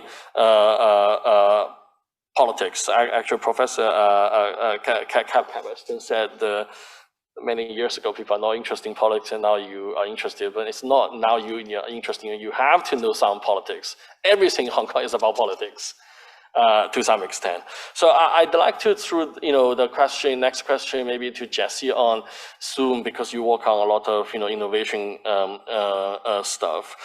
Innovation sometimes could bring problems, to make some traditional sectors less comfortable. So maybe you can share some thoughts on the digitalizations in your view. What are the key areas people should focus on, especially related to regulations and governance? And then after Jessie shares some thoughts, I will let Winnie weigh in, particularly on the payment sector, because fintech is also, some people hate it, some people love it.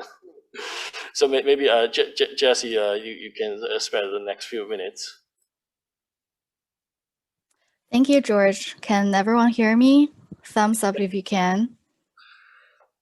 Awesome.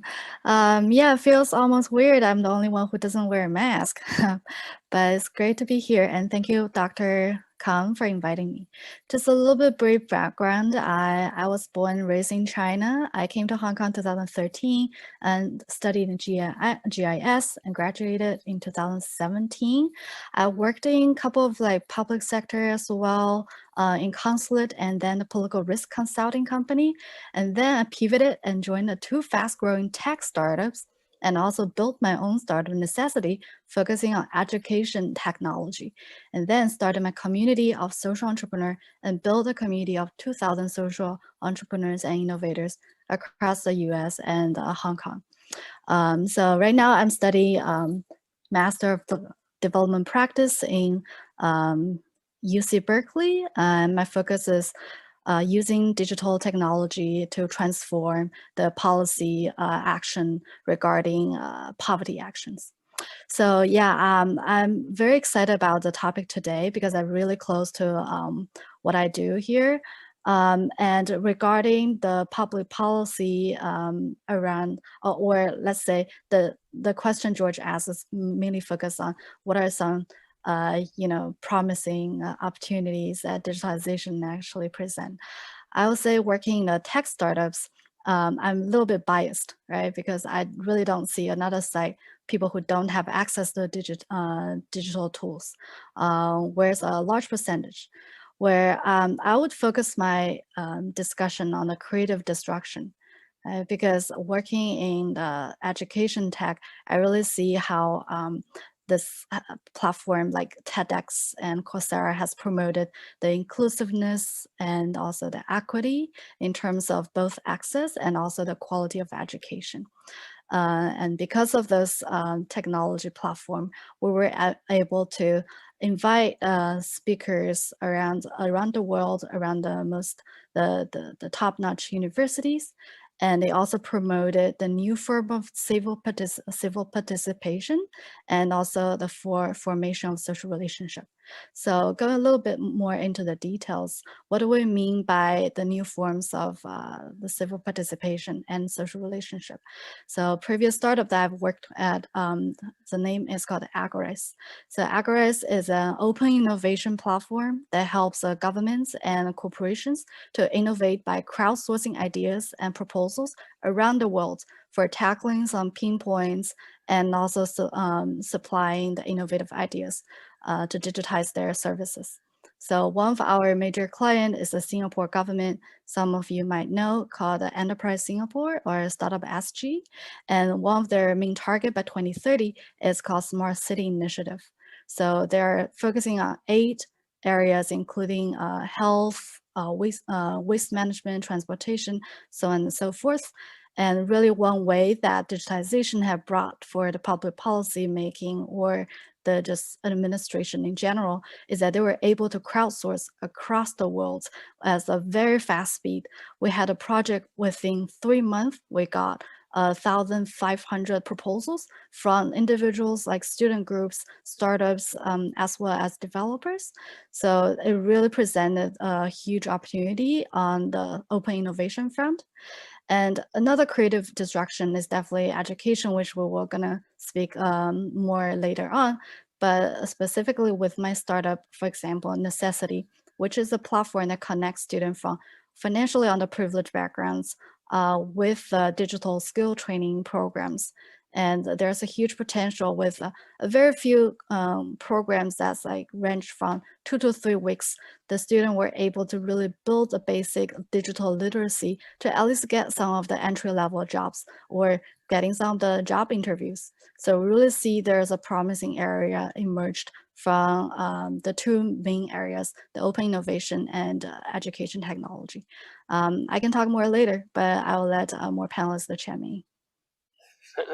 Thanks. We will definitely come back to the education part, especially about digital literacy. I think, I know this is also something Professor Cole also takes pretty close to his heart, try to figure out, how BU, maybe GIS can also get more involved in this aspect. But we'll pause there, but over to, we need to share some thoughts on the very important and also debatable segment of digitalization about fintech. But by the way, I think the fintech name will be temporary. At some point, there will be no fintech. It's just, tech will be in everything.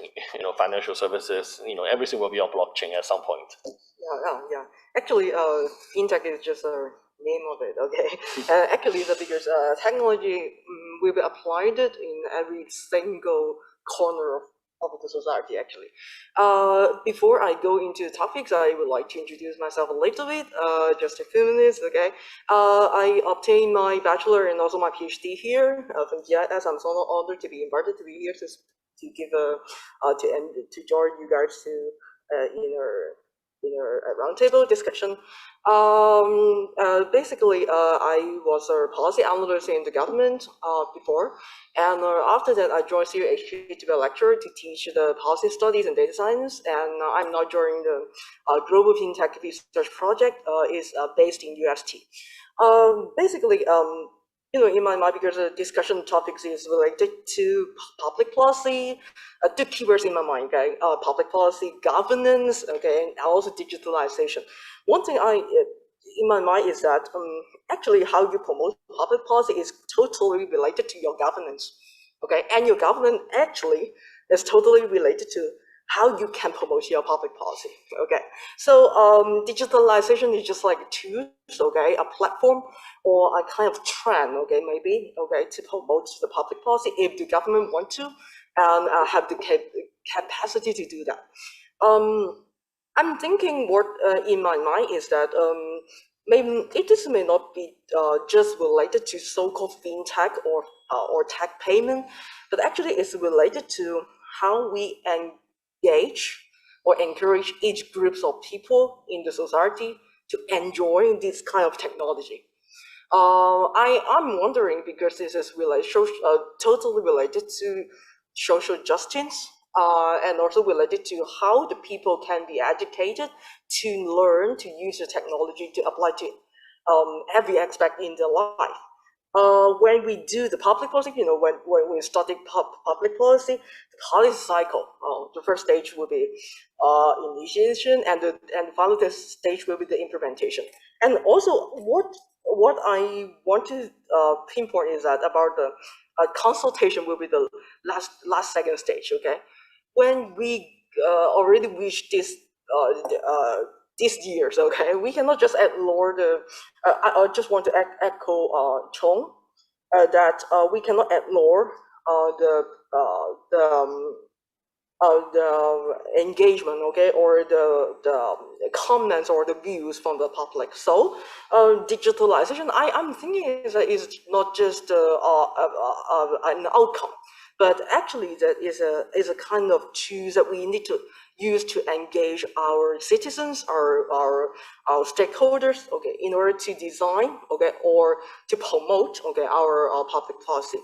So what I'm wondering is that this is also applicable to what George just said is about the payment, okay. Recently, you know, the government thinking about or designing about or promoting about the digital voucher schemes. Okay, I just want to pay you and you can use it to buy things. Okay, actually, I am just thinking is that is it all the people or the citizens in the society can enjoy this kind of platform to have this kind of consumption patterns? Is it our societies ready to do that? Okay, so public policy, governance, digitalization is a kind of I think it's a triangle. We just consolidate each other, and we need to think about that. The government need to think about how to react very quickly to modify or to adjust, okay, the public policy in order to fit or to maintain the governance, okay. So this is work from my experiences, and also that I want to share at this moment. Thank you very much, George. Thanks. Okay, now we will go to Owen. Yeah. So you worked in the local government, the Hong Kong government, and now you work for the British Consulate General. I bet the environment will be very different, or maybe I don't want to say efficiency, but maybe the way how things get done will be quite different. But I think your experience provide a perfect example. Maybe you can also share some thoughts. Now for the last part, we come back to the education issue, as today is to celebrate the 25A for GIS. What kind of qualities of GIS and European Studies graduates? Now you've been working for some years. Come back to to the point, like what kind of qualities of the graduates you think the employers, like either the Hong Kong government or like foreign offices or NGOs. Just now we had also an alumni who worked in the NGO for many years. May look for when they try to recruit graduates, or what kind of new things that you perhaps didn't learn during your time at GIS, when you think, oh, maybe the school should look into. I don't know, like digital media was not that advanced, like 10 years ago. So things quite changed a lot. So maybe over to you, and then we can have more open discussion about the education part, e-learning and digital literacy maybe. But I'll let Owen share first. Hello everyone. My name is Owen. So very brief introduction of myself. So I graduated from GIS back in 2016, and after that thanks to Dr. Kenny Chen and also Dr. Students, I got a chance to be able to study in the UK at the London School of Economics, where I specialize in international relations and European studies. And after that, I came back to Hong Kong and I joined the EU office in Hong Kong, Hong Studio, as a trainee. And then I joined the Hong Kong government, and I spent 2 years there working for the electoral office. And I was recently invited by the British Consulate, and I worked in the session. That's pretty much it. So in terms of my learning experience, when I was a student, I think many of the students sitting right here were very interested in knowing, how one should use digital media in a better way. That's very important. And to be honest with you, when I'm working for the British Consulate, and particularly within the political session, I basically work very closely with information and digital media. And I just give you a very recent example. In April, as we all know, one of the famous person in Hong Kong, media tycoon Jimmy Lai, he was charged under the national security law. And I remember on 16th April, he was brought to court for different court cases, 3 in total. And then basically I got no chance to be able to get into the courts, just for sensitive reasons or whatever. But I was following very closely, like Twitter, Facebook, or some other kinds of social media. And in fact, I think digital media helps, my work quite a lot on a daily basis. And this is why I feel like nowadays, like students should, try to learn as much as you can in digital media terms, so as to equip yourself. I used to think that, okay, so every day, like I just work closely with my information, my pen, with my brain, so it's all right, I don't have to do anything in addition. But it turns out that digital media plays a really important role in my current job. And that's why if I could just go back to, to my university life, I would just spend more time, to try to understand and try to get some sort of like new skills when if I'm going to see like my future employer, then I'm sure definitely it would be a very good chance for them to know more about you and try to see you as a more competent person.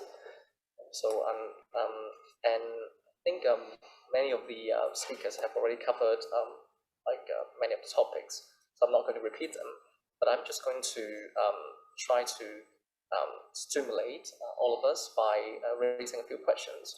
So I think one of the major questions is, how did we get here, really? This, as we all know, like back in the old decades, we didn't really feel like, digital media was present physically, right? So how did we get here is a very important question. Was it because of COVID? Was it because of technological advancement? And why now? I think that's another key question. And I think we should also focus on the next steps, in terms of readiness. So I'm sure like national governments and international organizations, they have to deal with challenges. But at the same time, they are thinking about how are we going to create some sort of regulations to regulate digital media. Obviously, digital media is everywhere, but they are kind of like invisible, right? So I think regulations should definitely be our focus. And I think this is relevant to the question concerning how GIS students, graduates, or European studies students fit in. Because if you know more about digital media, definitely, this will be a very, very good chance for you to get into better positions in the future. That's pretty much it. Thanks, great. So I think we have heard quite a lot about digitalization, about policy, about governance, and there are some also questions raised during the discussions the past 30 minutes.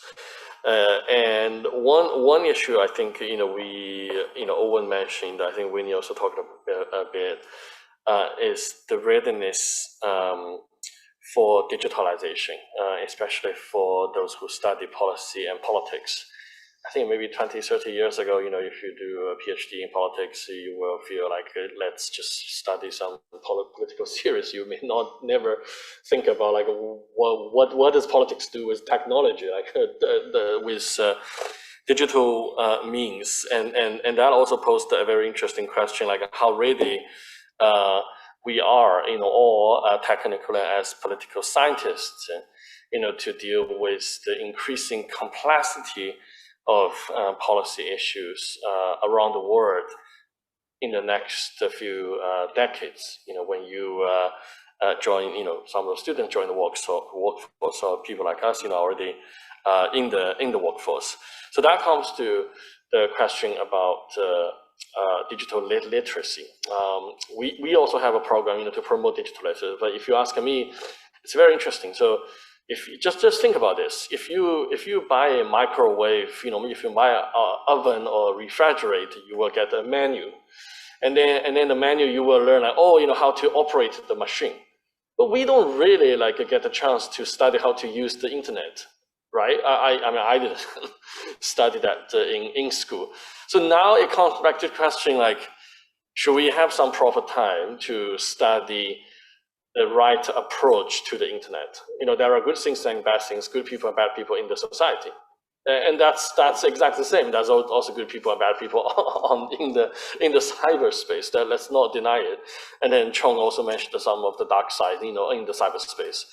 But are we ready to have the right approach to those issues, and how can we translate those issues into the context of governance, policymaking, and digitalization, all together?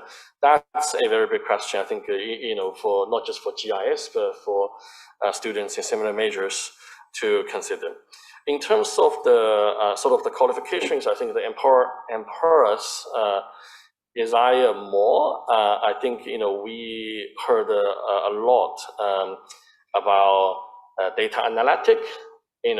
If you are a political scientist and you also know how to leverage data to do your research, that's fantastic. That's the most wanted talents right now in the markets. A lot of the political scientists, they know the theories, they know politics, but they don't, they don't know how to deal with the data. And then that also comes to the question, how will you use new tools and new ways to do the pollings, to do the surveys, how to collect the public opinions in a more creative way, more efficient way?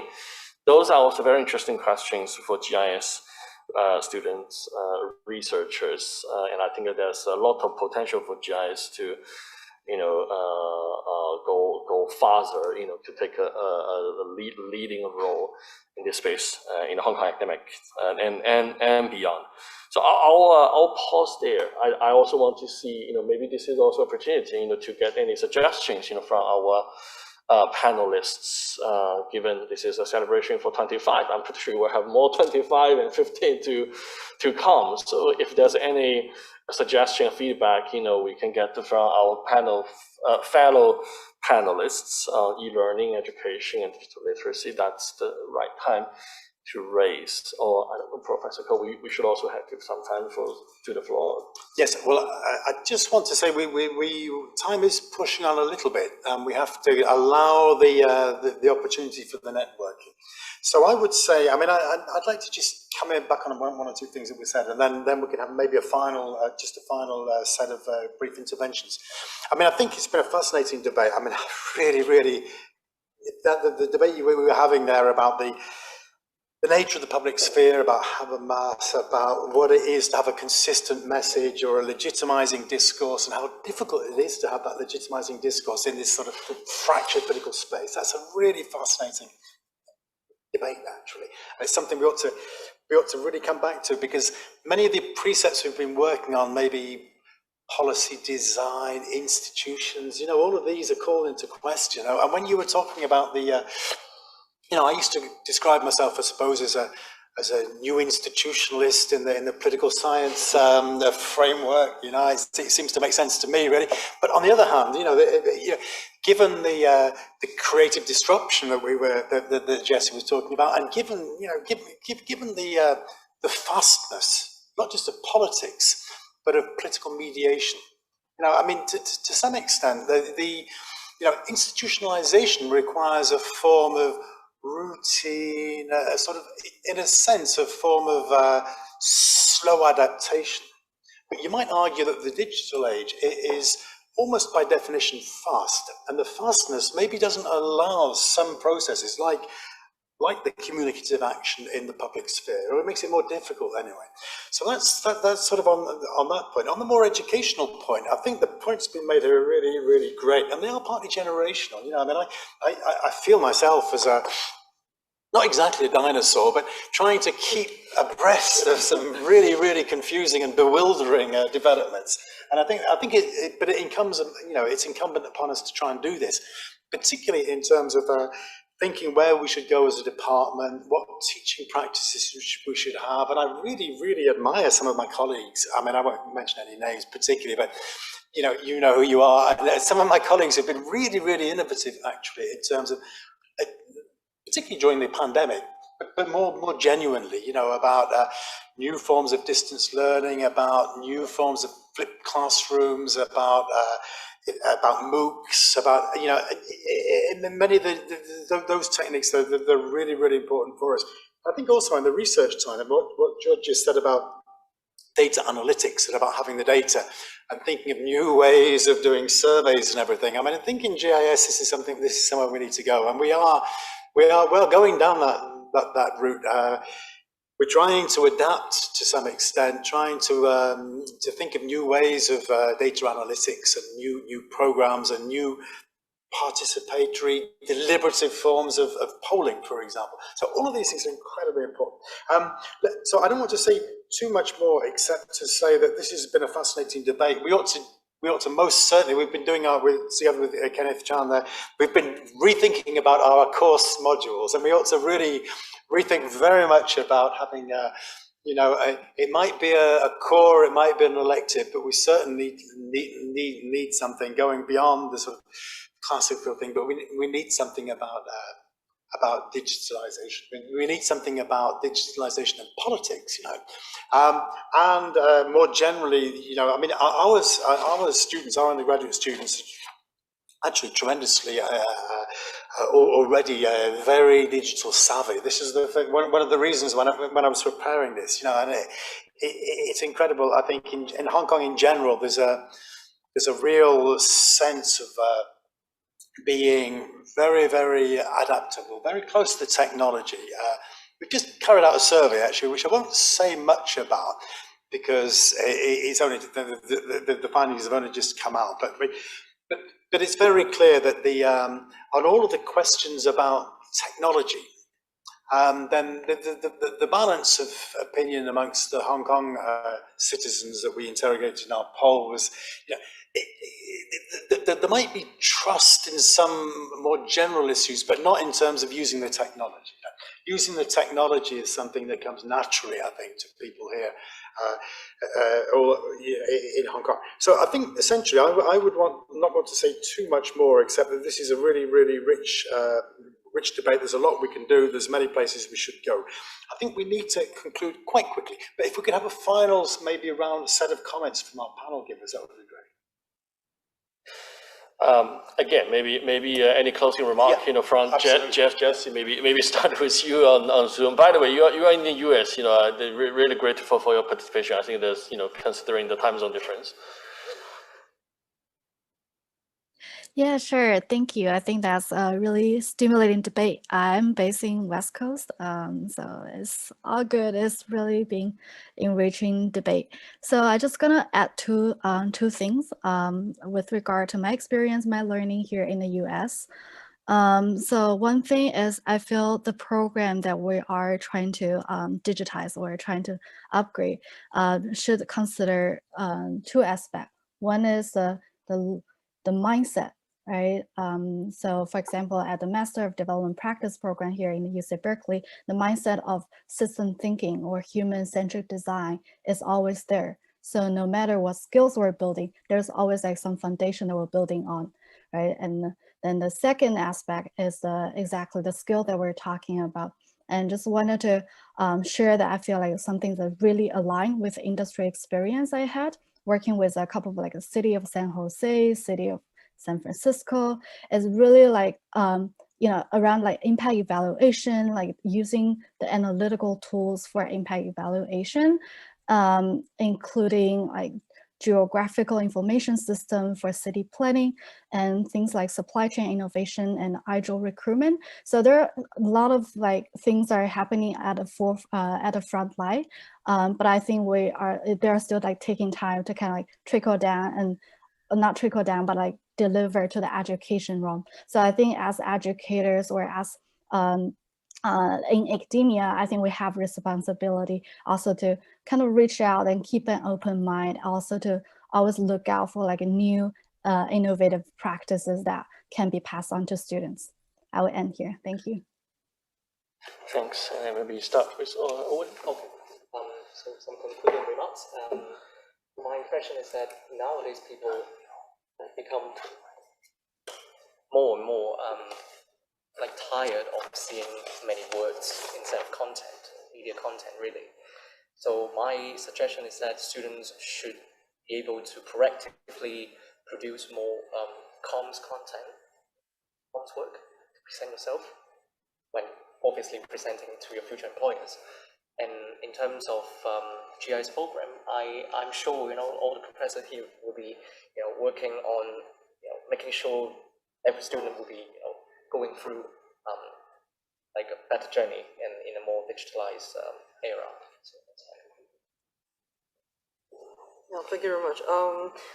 Actually, I already written down that incorporating data science into the GIS curriculum would be a really good trend, and also another keyword would be the career for the students. So actually, that this is inescapable that to incorporate data science, no matter data analytics, AI, or machine learning. This is keywords that I think is a kind of trend that we need to. We need to encourage and lead that to our students that to equip themselves, okay, to be a great graduate from GIS. So this is my concluding remarks. George, thank you very much. Thanks. I don't have really like concluding remark, but I just want to say, Professor Cole, thanks for having me. And if the GIS students are interested, I will be happy to host a company tour when our Facebook Hong Kong office is reopened. We can get the GIS students and professors to visit, and you can see more, how we take actions in the real world, and handling some tricky policy issues. Well, I think it is very important about the data analyzed technology. I mean, in election campaigns, you look at Obama's and Emmanuel Macron, they all use data analyzed to find the volunteers and to connect with people. So that would be an important skills for our students. But it is important to learn about new technologies in a digital age. But still, you must not be dominated by these tools. This is a tool, actually. In the end, you need to. The point is to connect people in the right way to connect them. For example, in my constituency, most of the residents, they are elderly and they're bourgeois who's pretty well off, and they don't use Facebook all the time. And it's more about, see me, touch me, feel me. You need to really meet them and solve their daily problems. Then they must be on WhatsApp. I'm sorry? Then they must be on WhatsApp. Yeah, they use WhatsApp, and that's true, but they don't have that many WhatsApp. You have to cold call them every time. And so it is important to learn all these technologies and digital age to be prepared for these new challenges. But remember to keep an open mind about other things as well, and that's important. Thank you. Data analytics, very important. Communication skill other than language, design, video editing, important. But there's another thing which I think is very relevant to the students in Hong Kong right here now, is a global vision. A good global vision has been our core strength in Hong Kong. And what I can see now, what the technology is allowing us to do is we can go anywhere and still working in Hong Kong. Well, some of our friends, they own their own company here, but they are actually living in London. So they work according to the Hong Kong time and sleep like a vampire, sleep in the day and work in the night. So they're still working with the Hong Kong schedule. And so actually technology allows you to go anywhere. But a global vision, what I can see the GIS can provide is you can connect this place, your knowledge of the world, and then you can find a position for yourself, and go back to our core strength, how we connect to people and culture. I think you missed a very important point. I think you're also hiring interns and hiring Yes, people. we do. Yes, we do. Write to me, and I don't refuse anyone so far. but I can only allow like 1 or 2 weeks. Basically, Ben, if you want to stay longer, we can talk about it. Yeah. I have my colleague Maggie sitting there. She's in charge of Hong Kong policy. She's also a BU graduate, also from the comms department. Comms and journalism. But we do love BU students. Can I follow up? Thank you very, very much for that last comment. And in fact, thanks to everybody for coming along today. Thanks to our actually everybody. No, I'm not going to, in a way, thanks to the German, the French, and the EU representatives. I mean, to Alexandre, Dieter, and Thomas. And thanks very much to you, George. And thanks to all the alumni and your both physical alumni and your excellent presentations. And then everybody who took the time to compile their testimony online. Thanks very much to Terence for helping us along here. Terence, you've been I know I've been calling on you just about every day to do things, and so thanks for the patience, and thanks to all my colleagues who are working incredibly hard, and I really appreciate it, naturally. And so I'd like to just finish off now, because I think we want to give a bit of time to allow our students, to meet with our alumni and so on. But I'd like to thank you very much, everybody, for attending today. Thanks to all former directors, and thanks to everybody